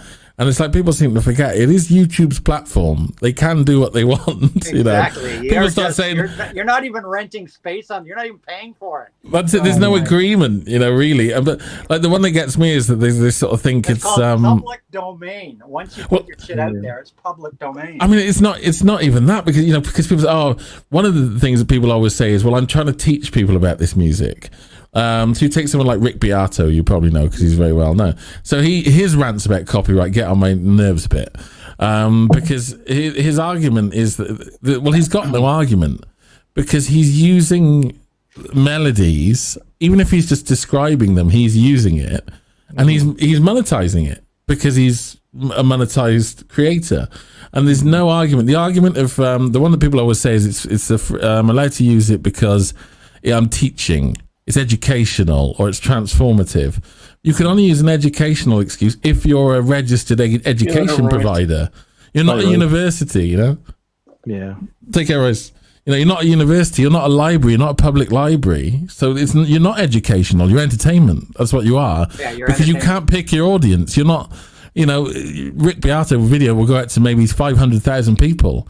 You're not educating 500,000 people. Not a chance. You're entertaining at least probably 4/5 of them. So that goes out the window. But people say, the other one is, it's free speech. I'm being censored, or whatever. But the point is, it's not even a public domain. This is a private platform.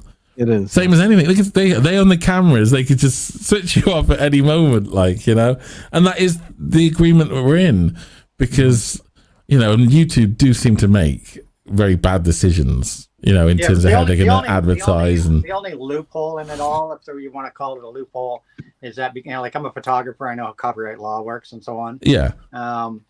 And YouTube basically, once you stick it on their platform, they have the right to do whatever the hell they want with it. But ultimately, in the end, because it's your image, anything that you shoot with your camera, that's your image, is still copyrighted to you technically. Technically, you're the owner of your image and your video. And because the way copyright works, at least with photography and motion picture and whatnot, the camera that was used to film to take the picture of somebody, let's say, like even your cell phone, technically the camera is the copyright owner of that photograph. Technically, the camera that filmed the video or photo is the copyright owner, and the person that owns the camera at the time that photo was taken is the copyright owner. It's a really bizarre law, the way the law works. It's put the link for Caitlin if she wants to come up. Okay, that's technically the device that owns the picture. Hey, James. All right. And I have heard like there's Leyland Sklar, who's a well-known session bassist, played for Genesis and a lot of other people in the 80s and things. He had a big ranty video, and his rant, now I can kind of sympathize him with him a bit more, was that he got a copyright strike or a claim on a piece of music that he's on. So he was like, this is my music, I'm the bass player. And it's like, yeah, but you're not the publisher. You're not the record company. Yeah, the publisher. There was a big artist, I can't remember who it was, not too long ago. A big artist who played his music on his channel. And we're talking big artists, like AAA artists. I can't remember the name it'll come to me later, I'm sure. But they played music on their channel. They got a copyright strike. It was their own music. The band's YouTube got a copyright strike, and it was the band's music because it's an algorithm. It's not even real people giving you the strike. It's an algorithm. It's an algorithm, yes. And that's the other thing is that, yes, you might be that person, but the algorithm isn't that smart. YouTube gets basically 4 million uploads a day. Yeah.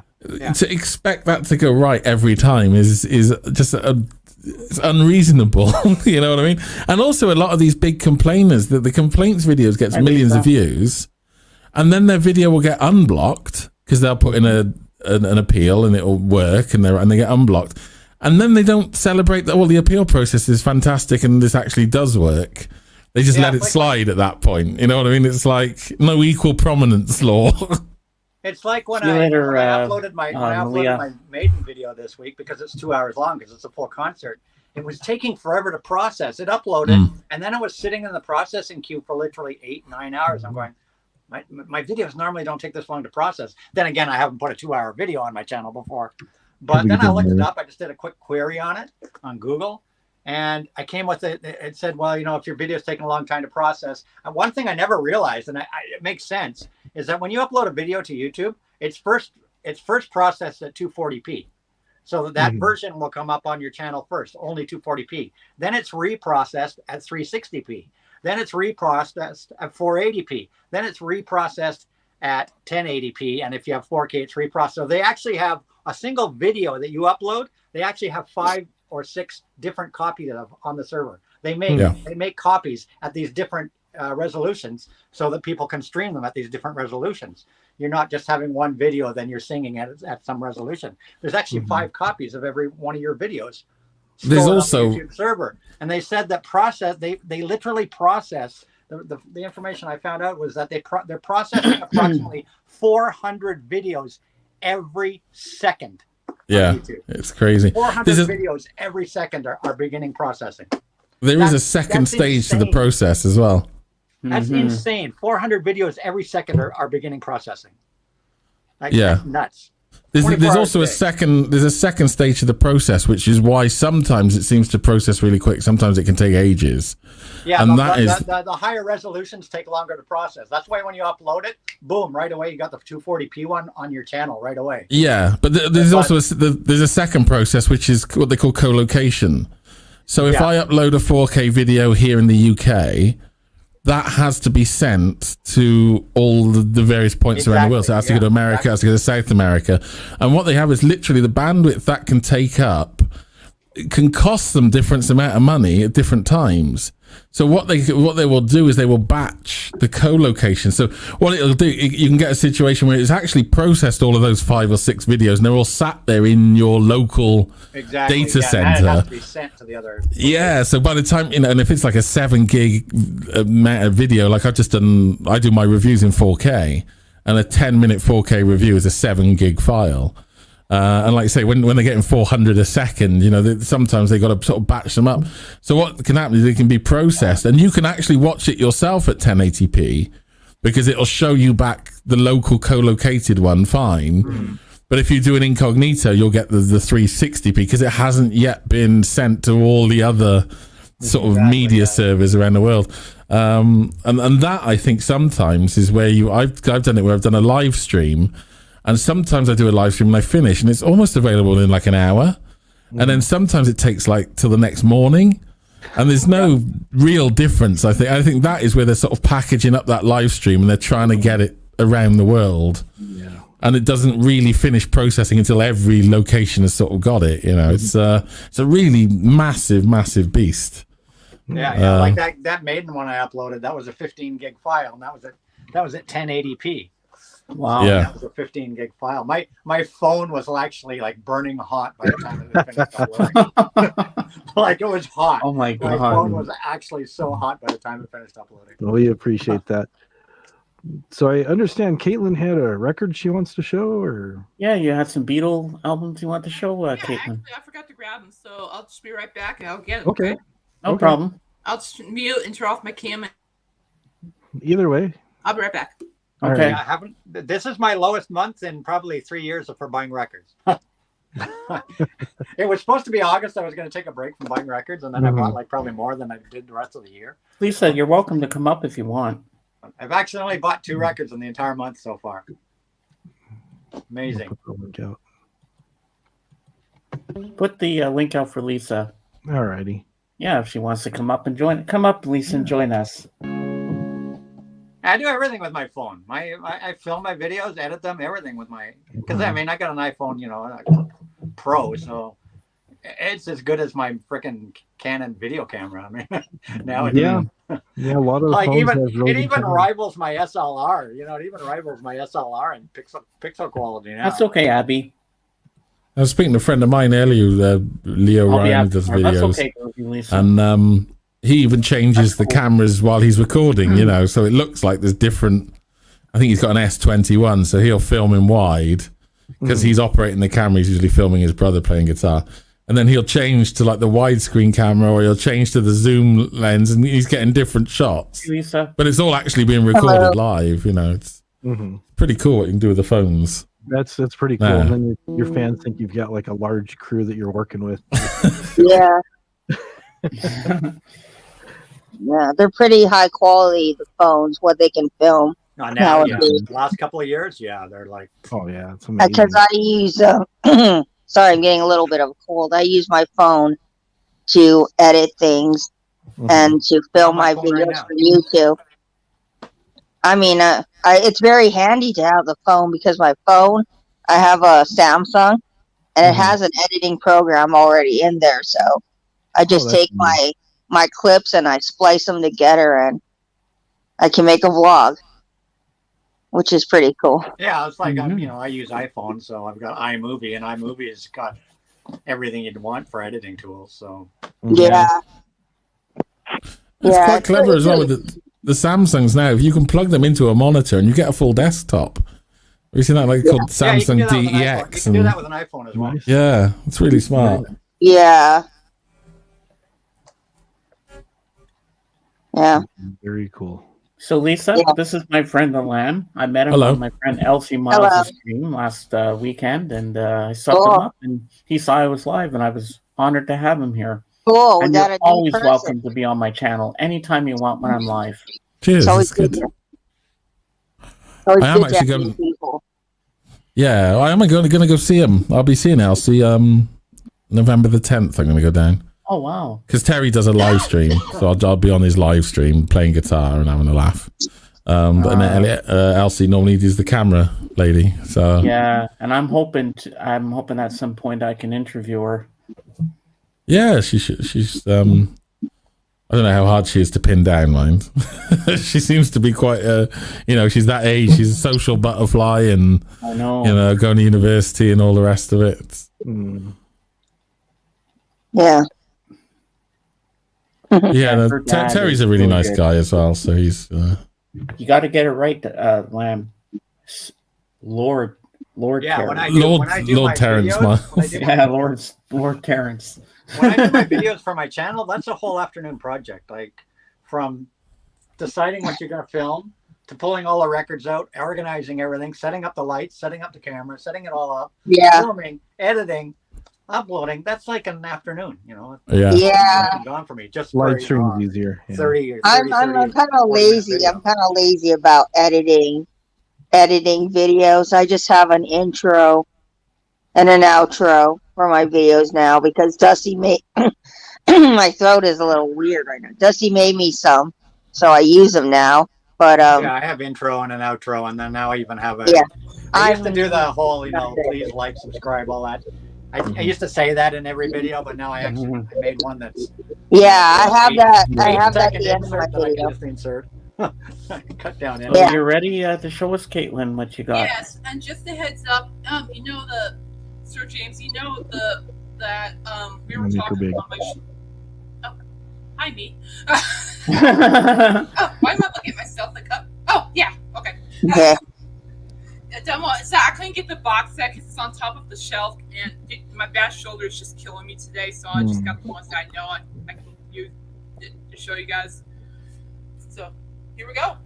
This is my Beatles collection. I'm also missing. I do have an original pressing of Beatles 65. It's somewhere. So when I find it, next time I'll come on, I'll show it to you guys. All right. All right. Sounds good. I'm trying. But this is one of my favorite ones right here. Ooh, Sgt. Pepper. You're breaking up. Yep. Yep. Yeah, I love the gatefold. Oh, that's a nice gatefold. I love that. Yes. I love this record so much. Is that a newer pressing? Because it's very shiny. And the record is just black. There's nothing special. It just says. It's definitely a reissue, Anthony. It's definitely a reissue. It's very shiny. So and that's okay for me. You know, it's every once in a while. Well, reissues are great. Yeah, they're great. It's like I don't have a lot of people that I've talked to, not you guys, but other people, and they're like, "Oh, reissues. No, you need the original." I'm like, well, you know what? I don't have that kind of money. I'm happy with the original. But what kills me about reissues and originals is people pay exorbitant amounts of money for originals of not just Beatles but anything. They pay all this money for an original, and then you're getting original. Chances are it's going to have a little bit of, the cover's not going to be mint. The vinyl's not going to be mint. There's going to be some clicks and pops here and there. It's impossible not to have that on an older album. And what's especially interesting. Exorbitant amounts of money for those albums when you can buy a nice, clean, welcome back, Lisa. Brand new, clean reissue. Sorry, my net went out. $30, right? Yeah. Well, I agree. I mean, reissues are great. All my Beatles albums are used because I happen to be fortunate to find them all used. Oh yeah. But sometimes you have to buy a reissue. The Beatles are an interesting case because in America, anyway, the original Capitol pressings were really bad. They were considered, the Parlophone pressings in the UK were considered so much better. Apparently, there was some problem when they pressed them in the US. So a lot of the first pressings of the Capitol versions of the Beatles records are really inferior quality, and you're far better off with a reissue. Well, of course, because all the reissues that are coming out nowadays are taken from those original UK, UK tapes and whatnot, and pressings and discs and whatnot. So, and the other thing with the Beatles is the mono versions are superior, and especially if you take something like Sgt. Pepper, the mono version of Sgt. Pepper is actually the only mix where the Beatles were present at the time. Like a lot of the stereo mixes, I think the Abbey Road is the only album where the Beatles were present at the stereo mix. So before that, all the mixes are mono are the original mixes, and the stereos. That's why you get that weird thing of it'll just be the drums in the left and the bass in the right, and it's because stereo wasn't even a format. Really, it wasn't popular, so they just gave it to some studio lackeys. I'll make a stereo mix. No one's going to buy it. Everyone's got mono gear.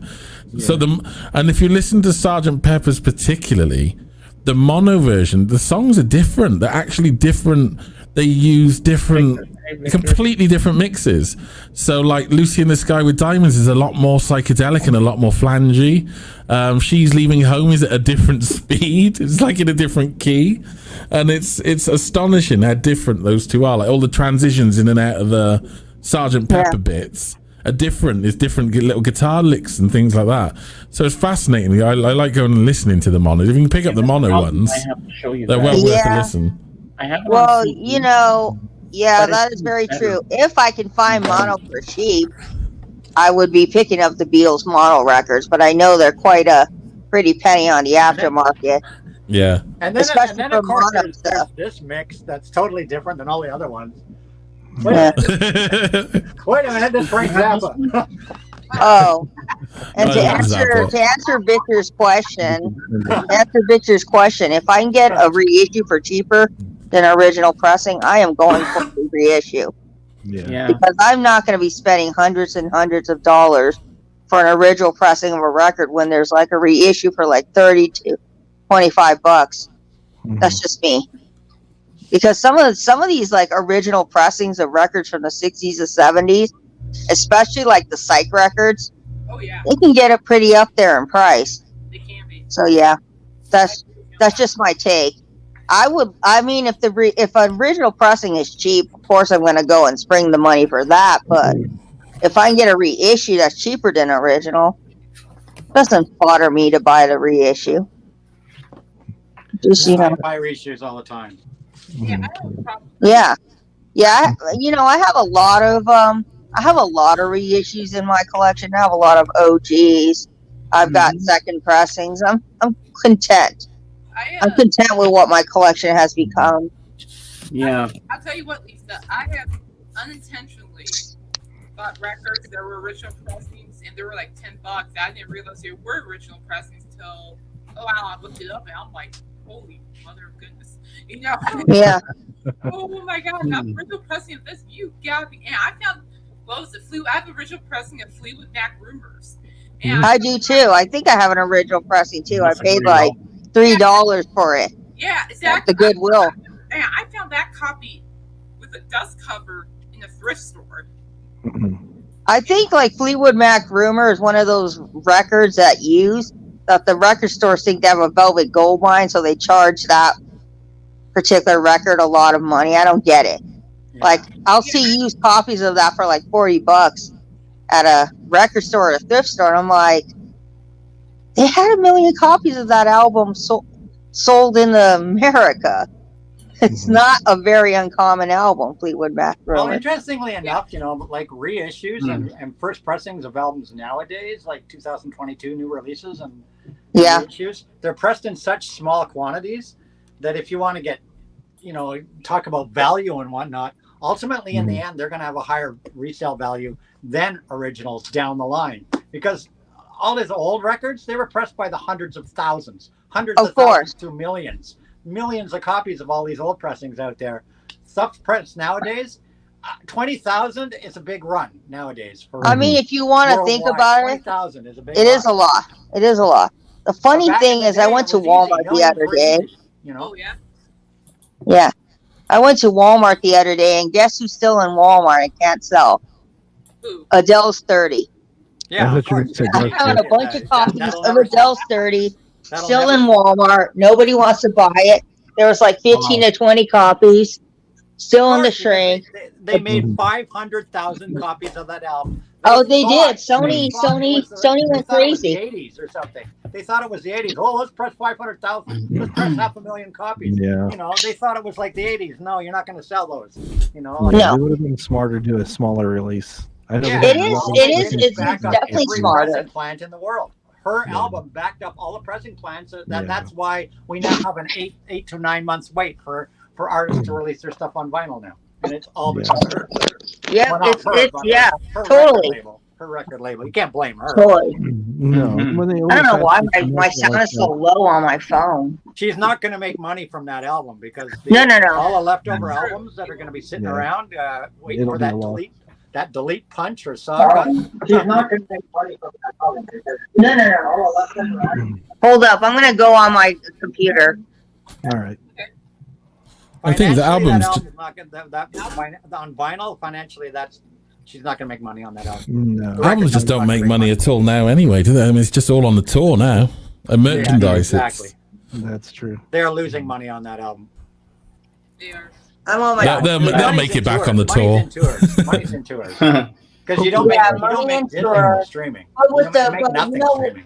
The way the tour prices are going nowadays, it's kind of my throat. It's kind of ridiculous to go to concerts nowadays. Speaking from experience, I went to look up tickets for Blink 182. Oh, they man. want $335 for nosebleeds. Shut that up. was Seriously? all that was left, and $575 for floor seats. You're Wow. kidding. That's all That's crazy. after I got But done. you know, it's in the merch too. The money is in the merch too. Yeah. Definitely. Like the merch Tour at concerts, merch. like, you know, I went to Maiden, right? And of course, Expensive. Maiden has a ton of merch. They have like 12 different shirts. They have flag, they have this, that. Maiden has like massive merch. And I paid I don't know, 130 or something for my ticket for Maiden. When I got to the merch stand Tuesday, I dropped $250 on freaking merch. And that didn't buy me a hell of a lot. I paid double what the ticket price was on my merch. A friend of mine was a merchandiser in the 90s, and he said what there was a massive change that happened in the late 80s, early 90s, when they could get all the merch made out in the Far East for cheap. Yeah. That is when bands became millionaires. There's like an interview with David Gilmour, and they said, you know, when Pink Floyd sort of broke up in the 80s, they were bankrupt. And then the first tour was, they sort of made the money back. And then the second tour, when the merchandising come in, they were instant millionaires. Mm-hmm. Like the merchandise did way over what the tour did. Because of the profit on the merchandise is crazy. Yeah, no, you know, a $40 shirt is $4. It's, you know, a 10 over. It is like close to almost $50 for a shirt nowadays. Well, shirts here in Canada now, 50 when I went to the Greta Van Fleet, the Cooper Scorpions, those shirts were all $50. Iron Maiden shirts were $60 a pop. Mm-hmm. I thought about and hoodies were like $100 at most of these concerts. Wow. $50 for a t-shirt, $100 for a hoodie. When I went to Maiden, all the t-shirts, and they had 12 different ones, $60 a pop for t-shirt. And you won't even believe how much a hoodie was. Because I would have kind of liked to got a hoodie, and I would have maybe even prepared to drop $100 on a nice Iron Maiden hoodie. Hoodies were $150. No. Yeah. Ridiculous. $150 for a hoodie. Well, and that's the thing. $2,000 worth of merch and a big table, and they're walking away with $50,000. I know, but it's ridiculous. And plus, a lot of these merch that they make. It's crazy. I mean, they don't even make good merch to begin with at some of these stores I go to. Like, they get these really basic merch, and they want $50 for it. I'm like, if you're going to charge me $50, at least make the merch look like it's worth the $50 I'm going to pay for it. Because I don't want some silly merch with just a, like, font on it.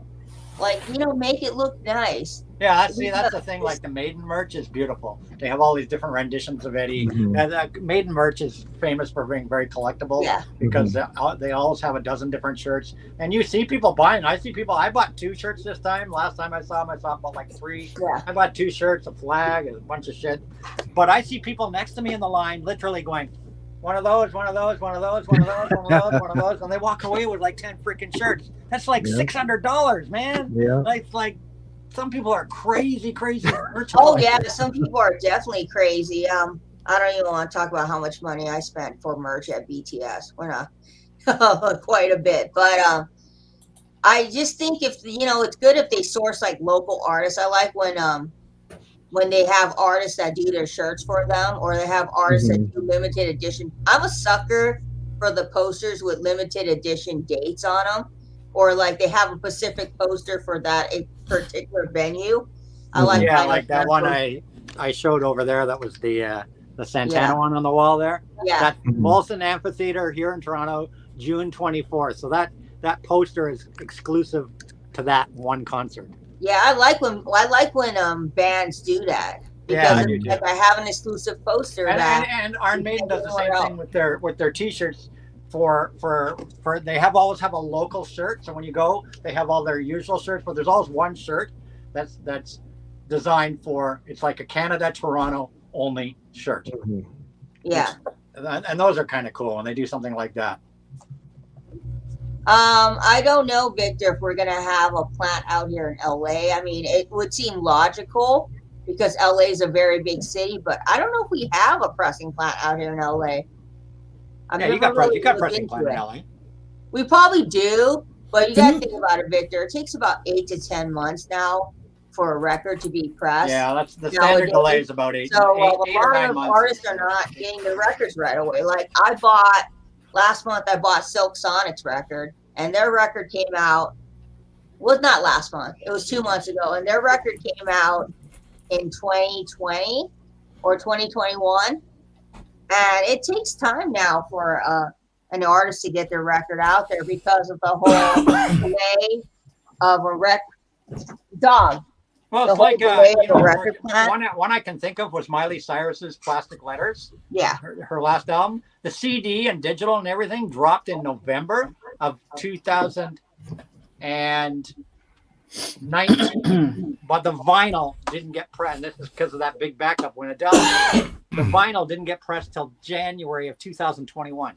Like 14 months later to get the vinyl copy. And speaking of artists that are overdoing with pressings, I was looking at the Red Hot Chili Peppers. They have 13 to 14 pressings of their new album, Cantina of the Dream. Oh, yeah. I'm like, do you really need that many pressings? Yeah, there's too many, too many alternates. It's ridiculous. They did the same for their other album that came out, too, the one that came out previous to Cantina of the Dream.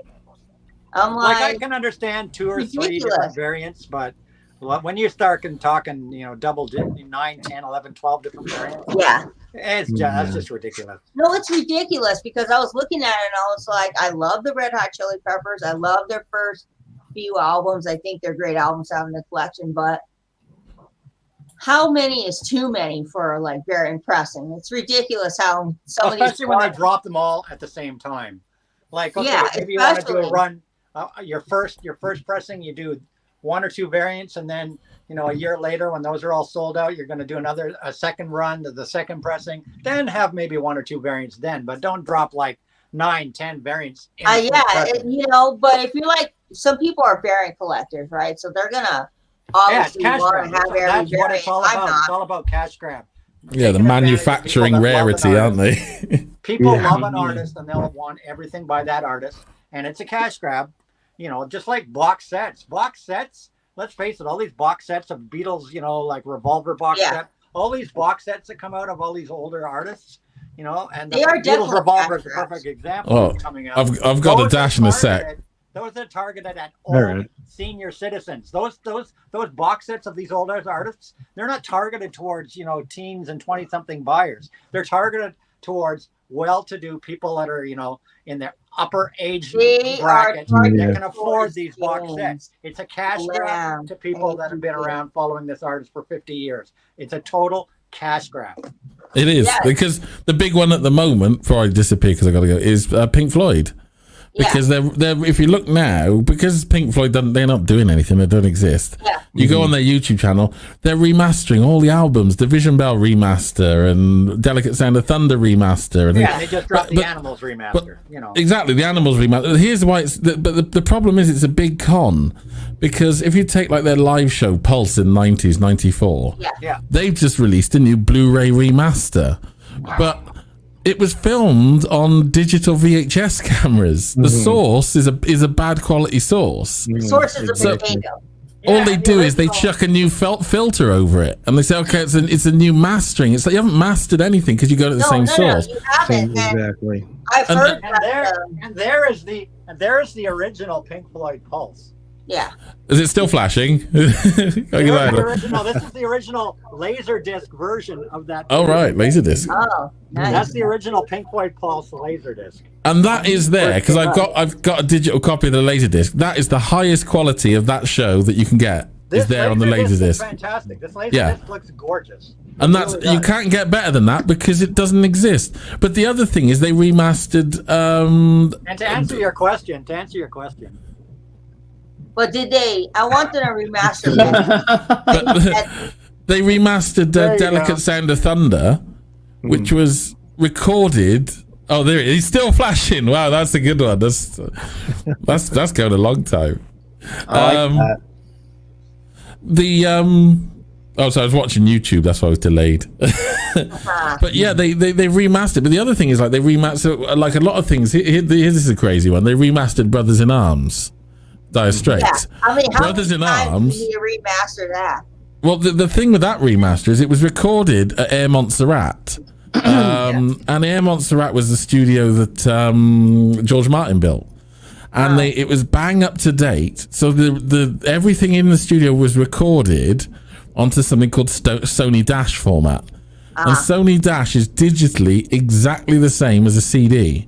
So what it means is the microphone, the signal from the microphone is encoded digitally at a CD quality. So the source is a digital source at CD quality. Yeah, so you can't improve on that because it's already... improve beyond what something is in the digital world. Yeah. You know, you can. I you mean, can, you remember the debacle we had months back, Lamb, about the ultimately, MoFi. upscaling is just it's kind of a con. Upscaling is just it's kind of like a fake. It's a fake remaster. But what is it? Okay, upscale it and release it at the original price. Don't say it's now a new edition worth £70. No, it's not. It's not. You remember when the audiophiles got all pissed off because they found out Brothers in Arms was digital for MoFi, and they're all making a but Brothers in Arms is digital. It's famously known as being digital. So. Yeah, it was the first one. And in fact, they put on there's extra bits on that aren't on the LP, like the end of Why Worry. And the reason they aren't on the LP is because they couldn't master them because the dynamic range was too high. It was basically made to release the CD format. My grandfather worked at Nimbus Records. It was the first record CD manufacturing plant in Europe. And he said for about 3 or 4 months they were just making Brothers in Arms. That's all they were making. But it came on a digital source, and when there's a lot of fuss about it, they didn't come on a master tape. It came on a hard drive, a Sony Dash hard drive, and you put it in a Sony machine, and it wrote its data to the disc, and that was the mastering process. Yeah. There wasn't a single knob involved. And what annoys me is when they say, oh, it's remixed and remastered or whatever. The band have got nothing to do with it. It's like the Beatles stereo mixes. They're not involved. It's not. There's nothing of Pink Floyd new in there. It's just you've given it to an engineer who's applied a filter or boosted the high end and put it back on the same format. And it's nothing but a con. I've heard from people that the new Animals remix is not that great and it's not worth. Because I was thinking about buying it, the 2018 remix that they recently redid, and people are telling me Pink Floyd can't seem to get the Animals album right when they remix it, or whoever's remixing it. I mean, Animals is my favorite Floyd album, hands down. That's a great album. Mine too. The problem was they got it right first time. It was not a very well recorded album in the first place. So no matter what you do, you'll never be able to improve upon that original tape. Like you can't deconstruct the tape and deconstruct the instruments and fix those problems that were inherently in the tape. It's embedded in the tape. You can't deconstruct it like a digital file. Yeah, you could record it digitally. You can deconstruct it. You can remove this. You can remove that. You can remove this. You can do all this stuff with a digital file. Something's recorded digitally, but an original tape, it's on that tape. You can't deconstruct a tape. Like there's only so far you can go. And like he said, you apply a filter. You apply this. You boost the high. Well, the trick that they seem to have done with the Animals one, and I've seen this in other things as well, like the Beatles ones when they re-release this. So what they'll do is where they faded out a track previously, they'll let it run a bit longer before they fade it out, and you'll go, "Oh, I'd never heard that before. This is such a better mix. I could never hear that before." And all they've done is they just haven't muted it as quick as they did. They definitely done that on the Animals record, because I'm listening to bits and I'm like, "Oh, there's an extra bit there." But all they've done is they've just closed the fader later. But that's not the band doing that. The band decided when that fader should be closed because they did that the first time round. Here's a good example of a properly done tape master. This is Jeff Wayne's War of the Worlds, a classic, one of my all-time favorite things. Jeff Wayne's War of the Worlds. He's re-released this album like 5 times because when he recorded this album, he recorded it on 24 track. So every single instrument, every single voice, everything was recorded separately to separate tracks. So now it can be deconstructed because everything was recorded on separate track. Every instrument, every sound was on different tracks. So he can make, and he's made so many different versions of this album over the years because he's got all those different pieces on different tapes. He can now take all those different tapes and plug all those things in digitally and just, completely reconstruct because everything was recorded on different tracks. But then the question is, if he, what did you have in the '60s? You had one track, two tracks. Like they recorded in mono. So how are you going to make stereo out of mono without faking it, right? Yeah. Right, I've got to go. It's been lovely hanging with you. Well, it's nice to dash off. It's great to have you, Lamb. Everybody's up to the Lamb. He's awesome. Yeah, we're doing a live show tomorrow, 7:00 UK time. Sounds good. However that works out. If anyone's around, you can win a mug. Yeah. Right, cool. Take care then, guys. Thanks for having me. All right, thanks for coming. Bye. Wow. He Nice knows guy. his Never stuff. seen him before. He's a nice guy. He knows his stuff. I like It's always Yeah. good to have someone that comes on and very educational. I like it. yeah. Fresh blood.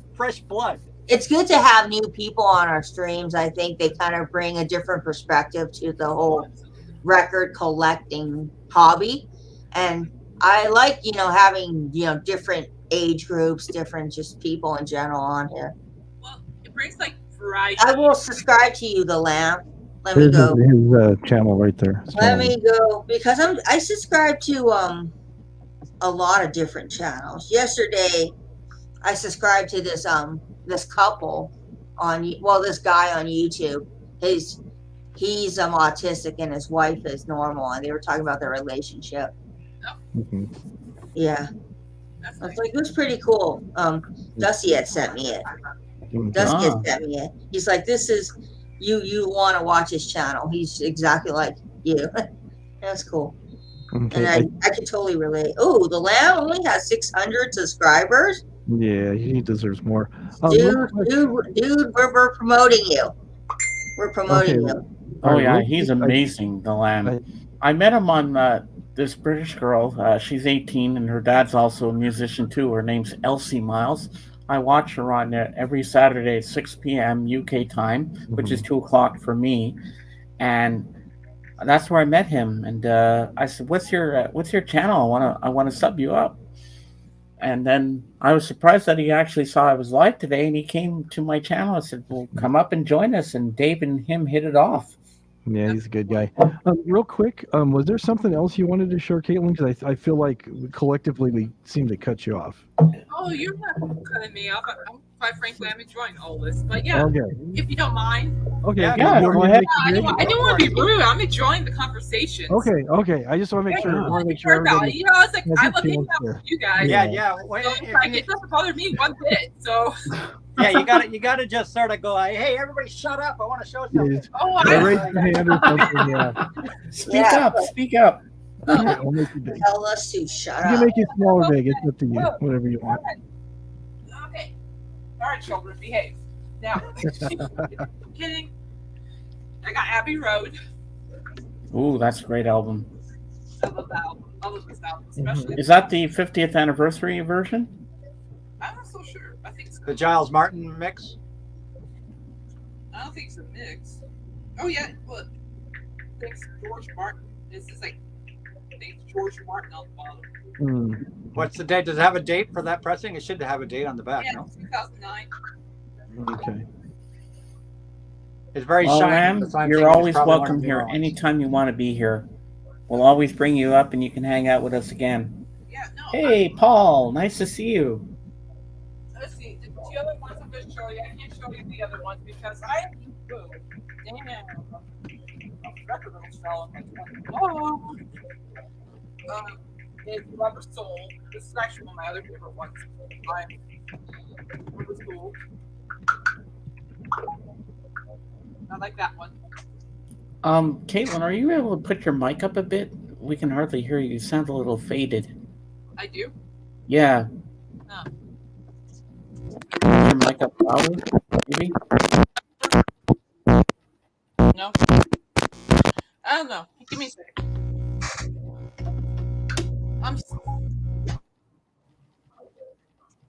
Oh, went the wrong way. Now we can't hear you. Oh, yeah. You're muted. You're muted. And down. Caitlin, you're muted. Now you're good. But James, maybe you shouldn't have suggested she adjust her mic. You sound all right. You sound good. I don't know. I got this one. That's fine. It's okay. Got Ooh. Is that UK? No, this. I don't know. How you can tell? Revolver, yes. I honestly don't Those know. are the two I want UK pressings of. Not that I know of.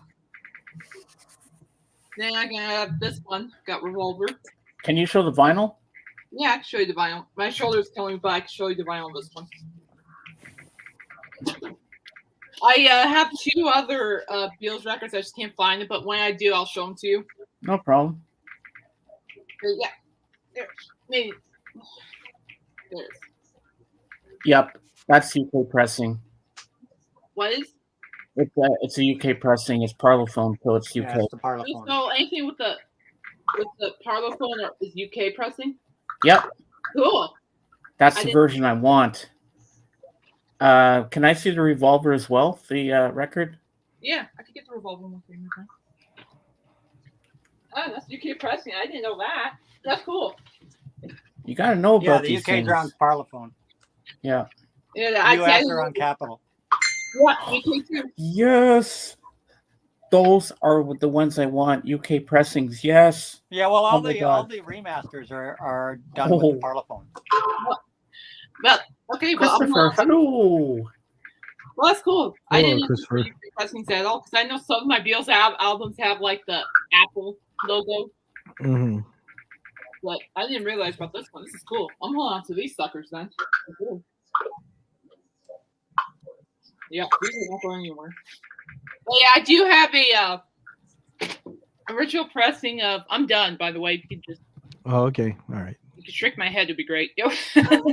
No worries. No worries. I was like, my bubble head needs to be shrunk. Thank you. Dave, Paulina just sent you a message on Facebook there saying that since you have Wingman status, you can actually fix Caitlin's volume. Hey, Paulina, I can, just because okay. I don't collect the Beatles doesn't mean I'm not informed. Hey, Paulina. Ooh, I Paulina, do know about yay! everything. If I choose not to buy something, it doesn't mean I'm totally informed.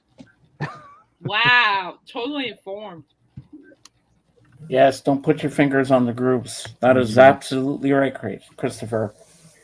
That's funny. I'm sorry. That was kind of funny. I'm sorry. I'm like, That's okay. Don't worry about it. I'm like, It's all good. that was pretty funny, Paulina. I'm sorry. No, We'll all teach you. I mean, in the nicest way it's possible. If I wasn't laughing at something like that, that means I probably wouldn't like you guys. So Mhm. if I'm laughing and all that, just know it's because I like you guys. So don't worry about That's it. good. I'm a weird one. Let's put it that way. We're all a Sounds little like weird, someone's I think. texting. Not me. It sounds like, or they got a woodpecker in their pocket or something. I don't know. Yeah. Sorry. I was sending something to someone. Sorry. Okay. It's all Sorry. good. Paulina, you better take note of this because you'll probably never ever see this again. See me show this again. Do it. Well, You'll probably never see me show this again, so you better take note. Oh. He owns Beatles. I'm holding Beatles. Look, I'm holding Beatles. Look, What album is it? Take note of this. Take note of this. Oh my God. I'm holding Beatles. Oh my God. Oh my fingers God. are burning. Whoa. My fingers are burning. Oh my Oh my God. God, I'm holding Beatles. Oh my ABK God. has Beatles. Oh, shit. No. Do that again. Show us the Beatles. We need representation of this. Oh, I'm taking a picture of this. We're never going to see this again. Beatles. Beatles. It's a moment. You see, I didn't destroy my only copy of Hold up. I'm going to go on camera just to show this moment. All Ooh, right. right, Lisa. AGK is holding up Beatles. There you go. Wow. That's a Kodak moment. This is history in the Kodak making. moment. AGK has Beatles. Yes, it's the Hold up. multiverse. This is all just a. This is a. Yes, we have, Paulina. It's a hypnotic hallucination, Paulina. We know about the Beatles pressing, Dusty. We know about the Beatles Look, pressing. Paulina, more Beatles. Oh my God! Oh my God! Show them. Oh, God, more Beatles. The White House. Come on, show the records. I need to take a picture of What's you. happened to AGK? He's holding up Beatles. Oh my God! Oh my God! Yeah, You're a apple. madman. Oh This my is God, the I'm first. gonna- This is Look the at the love first. of the Beatles I here. didn't know you were a Beatles fan, Anthony. I thought you hated them. You Oh talked so my bad God. about Paul McCartney. Be careful with that. That could break easily. Oh no! Make him big. And then- We need a picture of that. Make him big. All right, make him. Hey, Paulina. We entered the multiverse, people. Oh This my is God! weird. Yeah, We entered the multiverse. I didn't This think is we the ever first, man. Oh my I don't think God. we'll ever see this. AGK is holding Beatles. And he's not destroying them. That's the beauty part. He's not destroying You want them. more Beatles? I'll be right You back, want guys. more Beatles? Second. Okay. We're in the multiverse. Look at this. You want more Oh, there you Beatles? go. Totally in the multiverse now. Oh my gosh.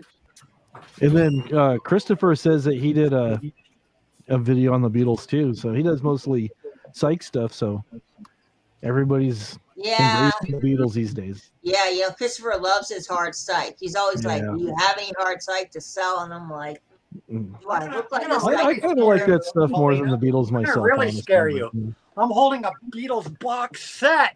Don't Uh-oh. break What it. the fuck is happening with Anthony? It's a Beatles box set. Oh my God! Have we broke God. Anthony? Have What's we broke happened him? to me? Oh my God, what's happened to Anthony? Anthony. He's holding a Beatles box set in his hand. The world hell has frozen over. Anthony. Apparently. Oh.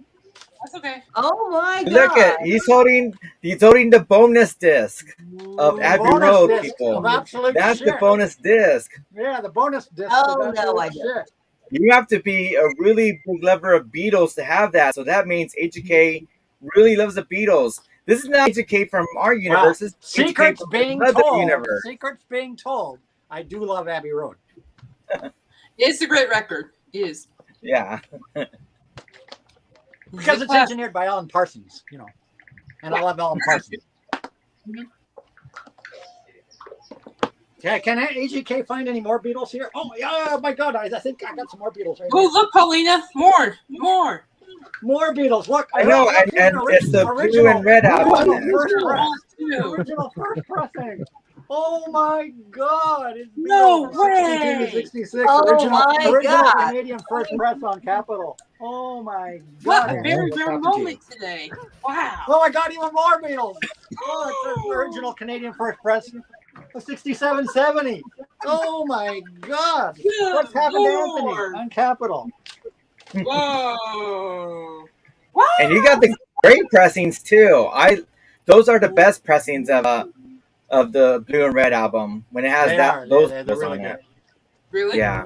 That's Oh yeah. With the original little lyrics. That's righteous. Ah. People may think that the ones with the Apple label on it are good pressings, and even though they look great, those pressings with the Capitol, These Canadian Capitol for Canada, these Canadian first Capitol presses are the ones to have for Canada. they're sonically better. Yeah. Oh, yeah. Very nice. Dave, can you hold on the AGK fort for a lost few his mind minutes? for a few minutes there and had a Beatles moment. AGK had a Beatles moment. Yes, he Is this did. going to be an There you go, everyday guys. Workout moment. I love it. We're in the universe. We're in the Dave, multiverse can you now, hold down the Lisa. fort for a This few is the minutes? I just multiverse. got to take the dog out for a quick walk. I'll be right back. Okay. Okay. All right. Sounds good. Oh, and look. Oh, look. Ooh. Where is it? Oh my God, look. It's John freaking Lennon. Ooh.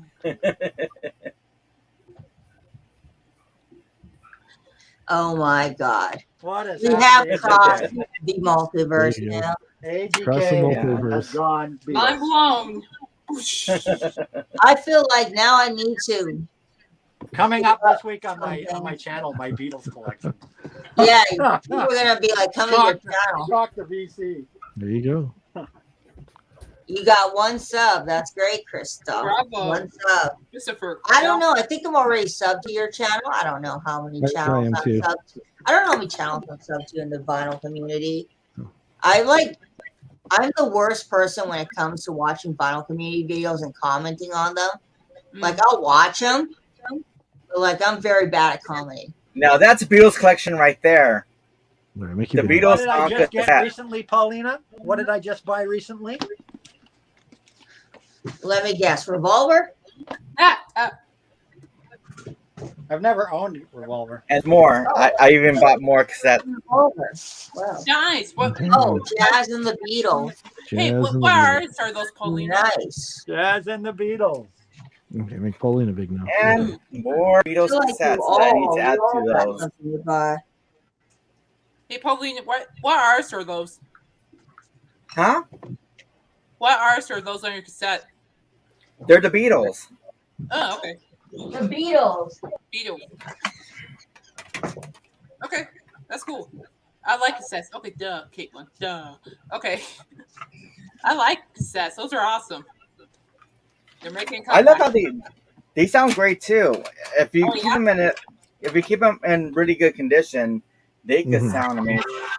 Awesome. Sorry, I had to restart my phone. Can you hear it? You're good. No worries. That's amazing, Paulina. That's awesome. I like it. I like cassettes too. I've never seen Paulina. I've never seen Paulina come up so fast on camera. I know, right? And I'm not supposed to be here. I'm supposed to be working. But so don't tell my boss. The Beatles. You're taking a break. You're taking like a She needed to smoke be break or here. something. Yeah, I'm taking my 5-minute break. You're Paulina, smoking. you Which gotta probably will get be extended more. You don't want Paulina to get fired, okay? There'll be like cause of termination on a live stream. No, we don't want to get Paulina, you you're fired, supposed to be man. filmmaking, and you're on a No, live stream right You now. need to go back to your work. You need to make more money. Here's an record. AGK moment for you. Paulina. Make him big. Blow him up. We There you need go. that. We need that. Take away Victor's thing. Hold Right. up. Hold on. Where am I doing here? Oh yeah. Are those not even opened? Oh my God. If I had a camera right now, I'd be taking. Oh yeah, I do. Well, take a picture with your phone. Here we're doing it. I already screenshot it. Yeah. Oh, There you good. go. I took a picture of my phone. My phone takes pretty good quality. But That's gonna be my favorite they are picture open. ever of Question. AGK right there. I always keep the hype stickers and put them. I also put the hype stickers on my outer sleeve protectors. Oh, okay. Good idea. Yeah, that's what I do. I always put the hype stickers on the outer sleeves. When I do a shout out, now I could do shout outs on my community tab. I'm gonna use that photo of AGK with the Beatles as a thing like, hey, check out AGK. He loves the Beatles. That's a copyrighted image. I might have to give you a copyright strike.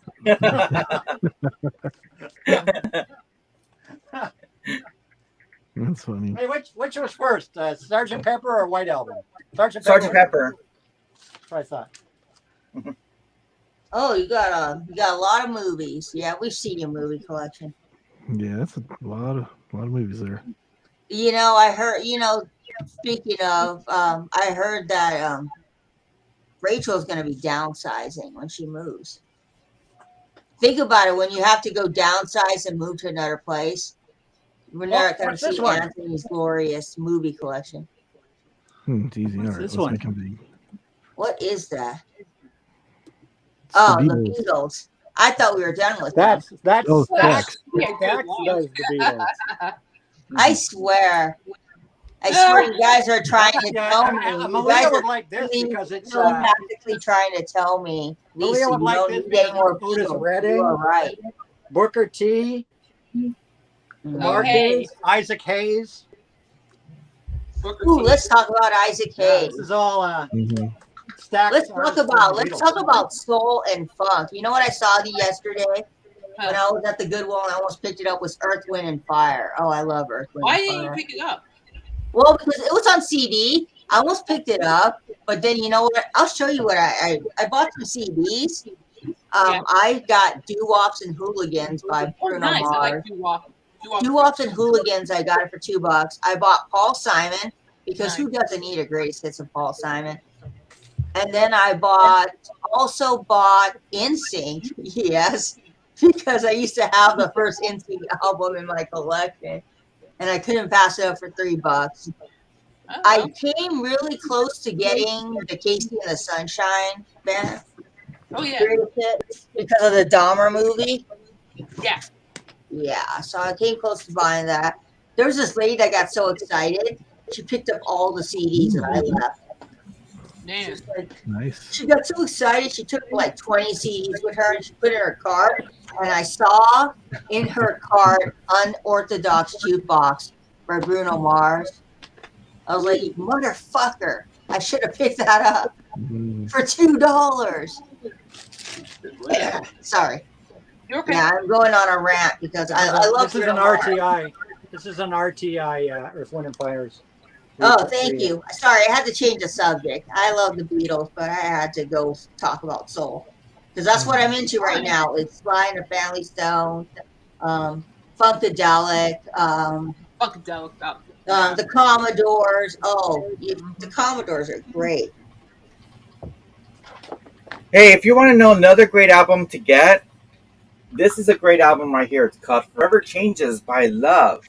Yeah, I like Love. And this is a special edition of it too because it opens up as like a book, and then in this flap right here you get the record in stereo, and then right here you get CDs. So you get it in stereo, mono. You have alternate takes and mixes, and then you have singles and outtakes, and then you have it the stereo on Blu-ray or DVD, and it also has like a nice booklet that comes with it too, and that's cool. Such a great album. I'm glad to. Yeah, I'm gonna get a copy of that. I'm gonna get a copy of that. Nick's gonna send me it. I made some space, and I got this. I got this in tribute to Beans, because Beans loved this album. Yeah, but I made some space yesterday because I got rid of some records. I had given them to the Junk in the Trunk show we have here in my local church. I got rid of a lot of Kingston Trio. Kingston Trio you can find for like $1 at any thrift store. So I got rid of it, and the guy got so excited.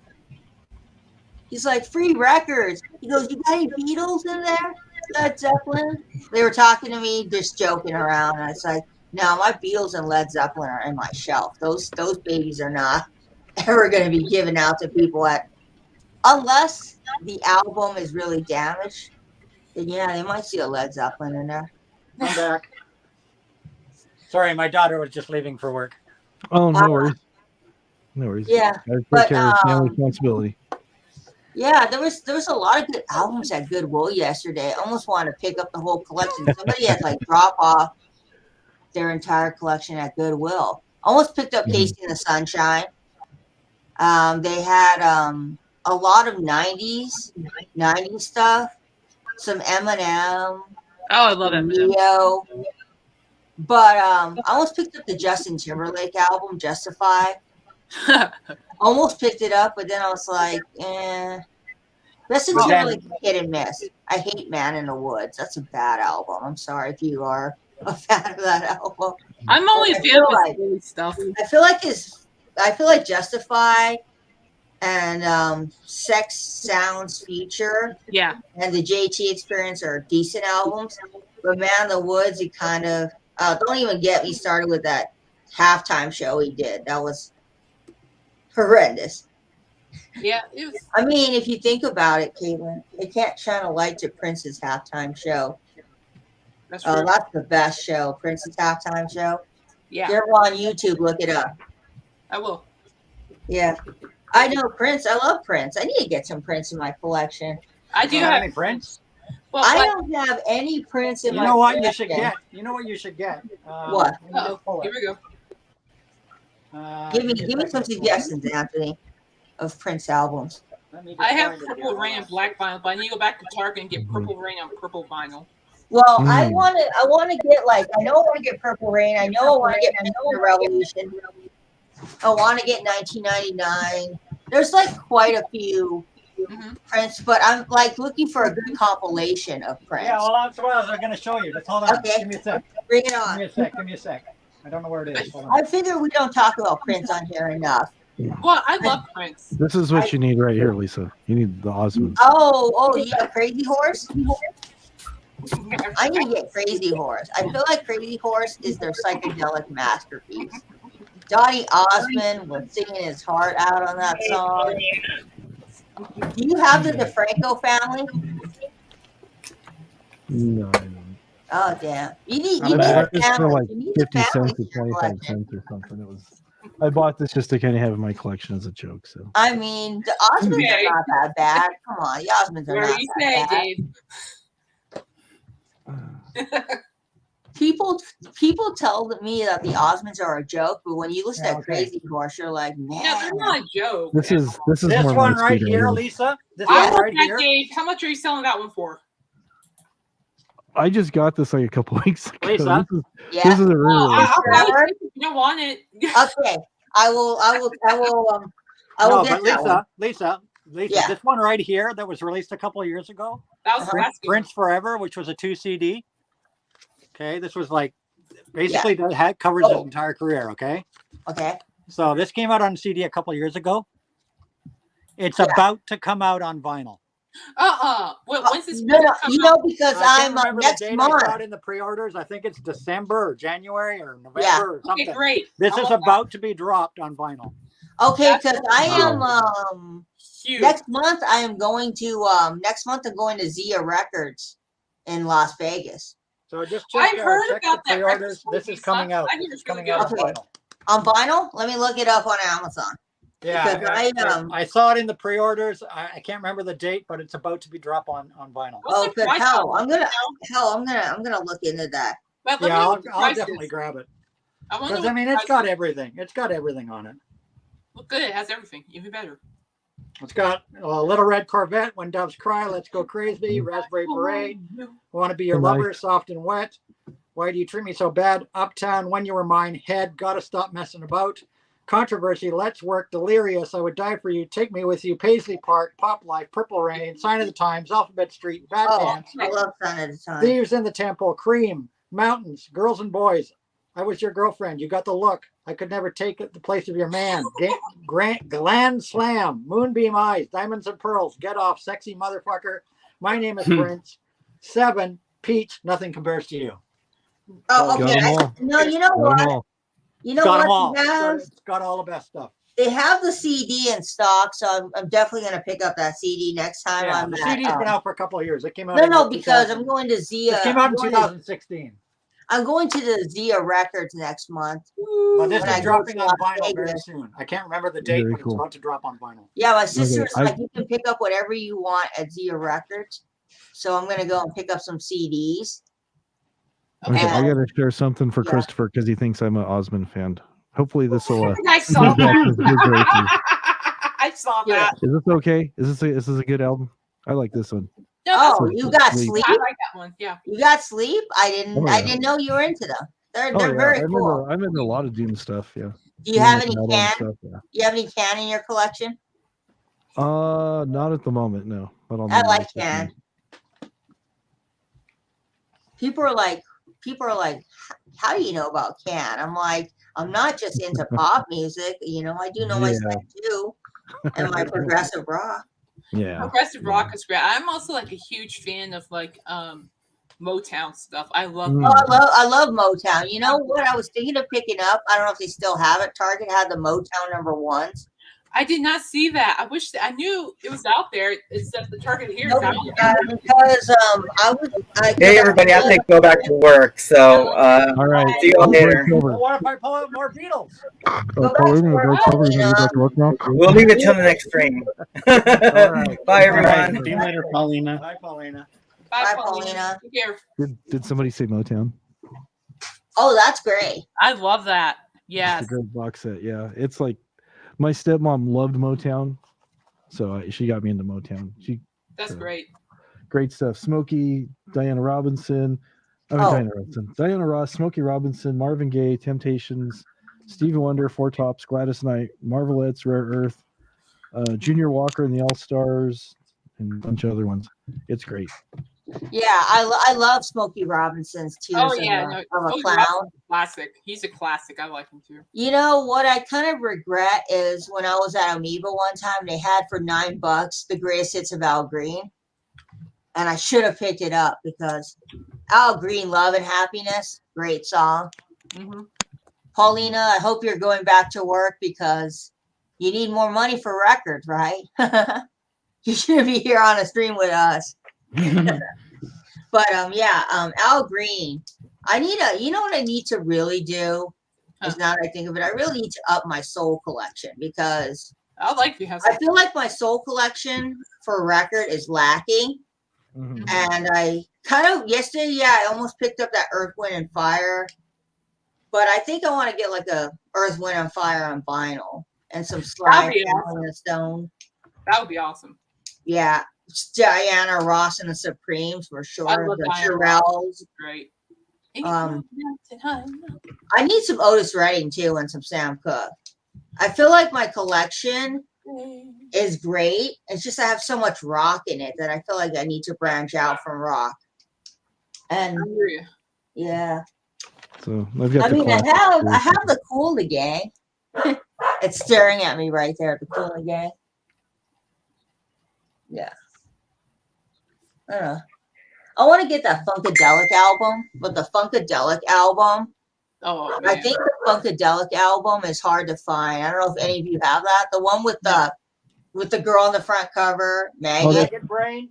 Maggot Brain. Yeah. Maggot Brain. Yeah, because I saw a girl at Goodwill who had that shirt on, and I was like, I would love to buy that album. People always tell me get the original pressing.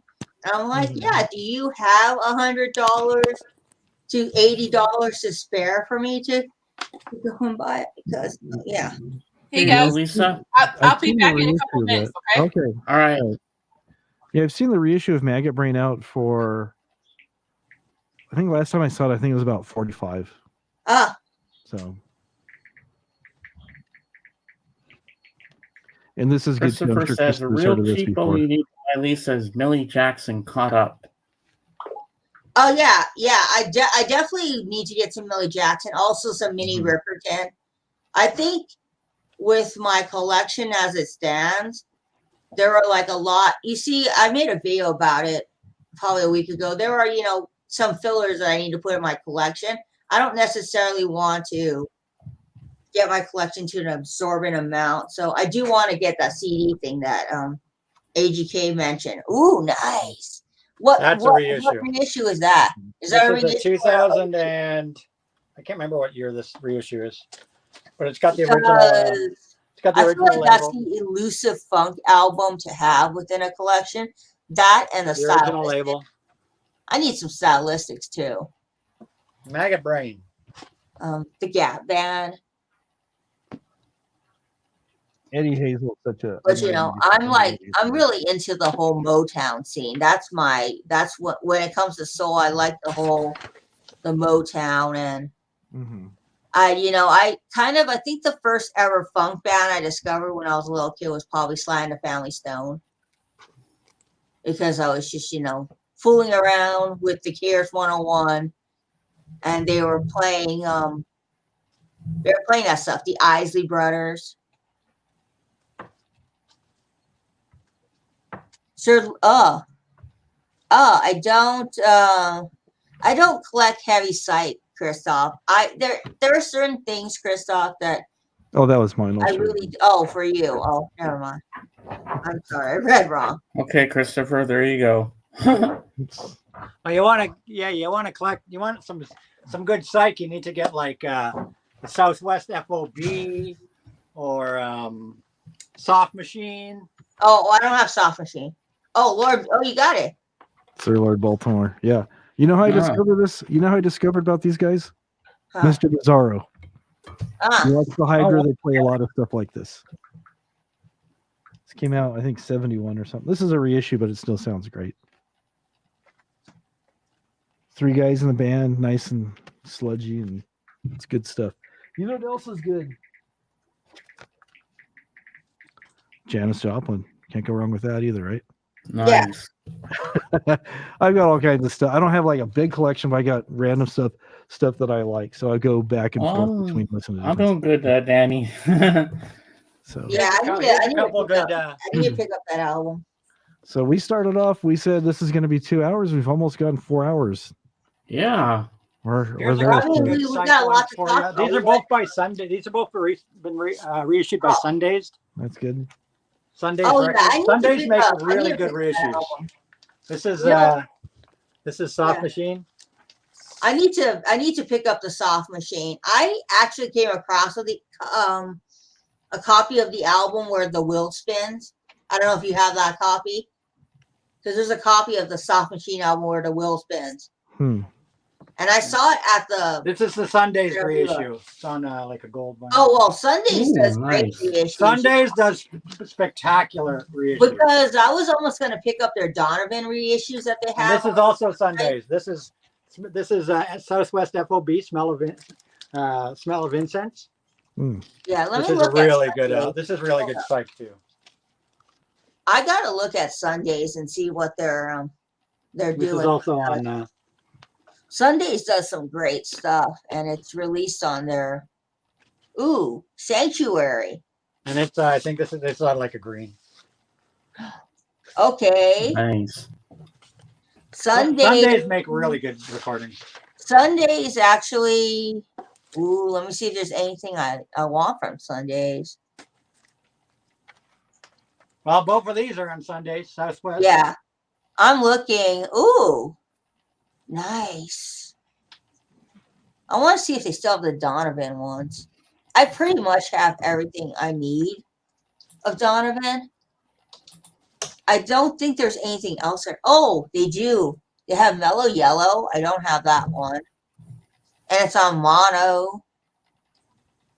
And they have, I can't even pronounce this name, Barja Gabagal. I already have that one. I thought they did Sunshine Superman on. No, I think I'm going to get that one eventually.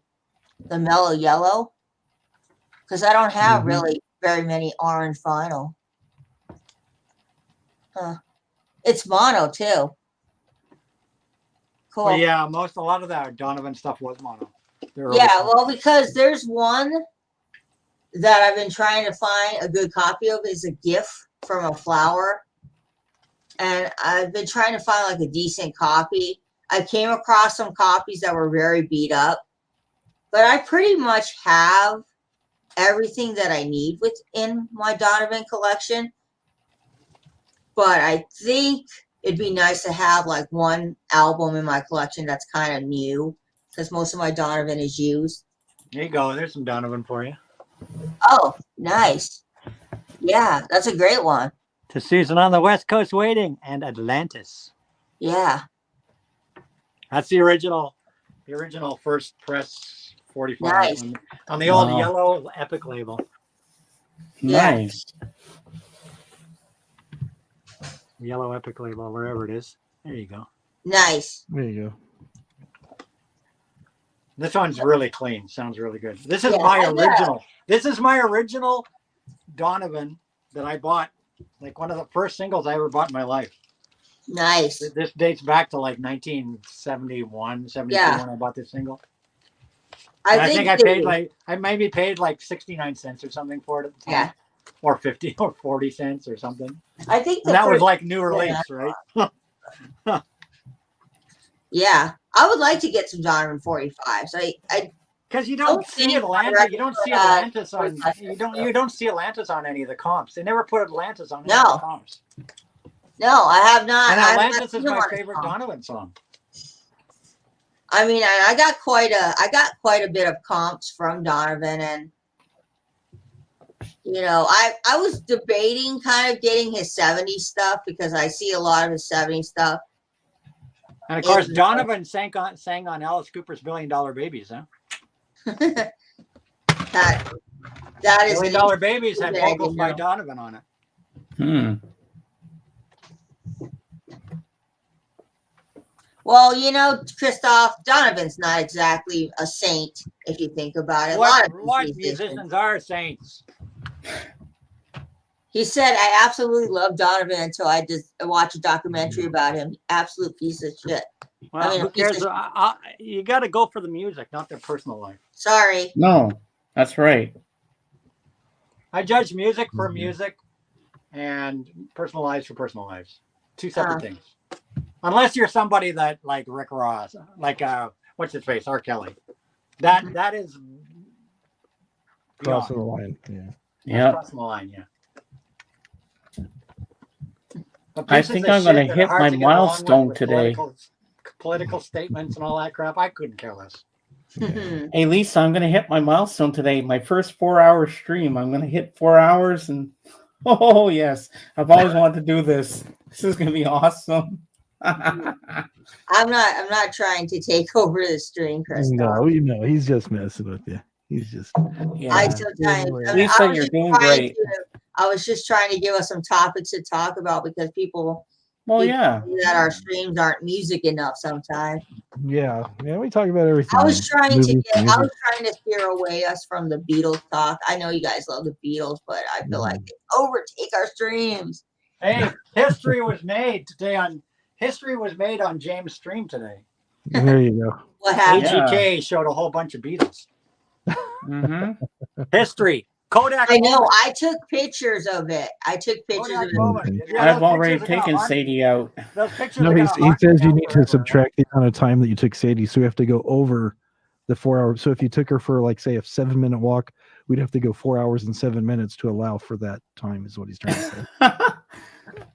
Yeah, and I have to shut her down soon because Dog Marcus is Chayton's having issues here. Yeah, that was definitely ground feedback loop. You probably don't want to save this. Okay. Oh, she's trying to get her microphone working. I feel like I'm at an old 70s concert when they're still trying to get the the amps working. Okay. Better. There you go. I don't know what's going on with this thing, but yes, I'm not showing you. Okay, I just thought that you want to be big. All right. You need to pay attention. No, she doesn't want the spotlight on her. I agree. Alice Cooper is a great man. I agree. Alice Cooper is someone I gotta dig into. Oh, that is a great album. Oh my gosh. Yes, I did it 4 hours. Woo! Detroit Stories. Detroit Stories is a great record. I have a couple of, actually, as a matter of fact, I think I have, they're over there, so Shane Kelly. I do have a couple of original pressings of Alice Cooper records. Cool. Oh, well, everyone, I actually want to thank him live actually on the 8th of this month, and he was just fantastic. Of this month, and he was fantastic. I want to thank everybody for being here today because Doc has just went live, and I got to go join this panel. Okay, you're fine. I want to thank Dave, my new wingman. I want to thank AGK for being here, Lisa and Caitlin, the Lamb, who was here earlier, and my ever-loving, beautiful, beautiful Peanut Gallery for being here to support me today.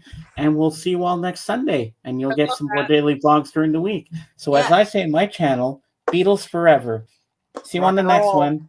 Bye for now. Everybody. Bye. Bye. Rock and roll. Bye.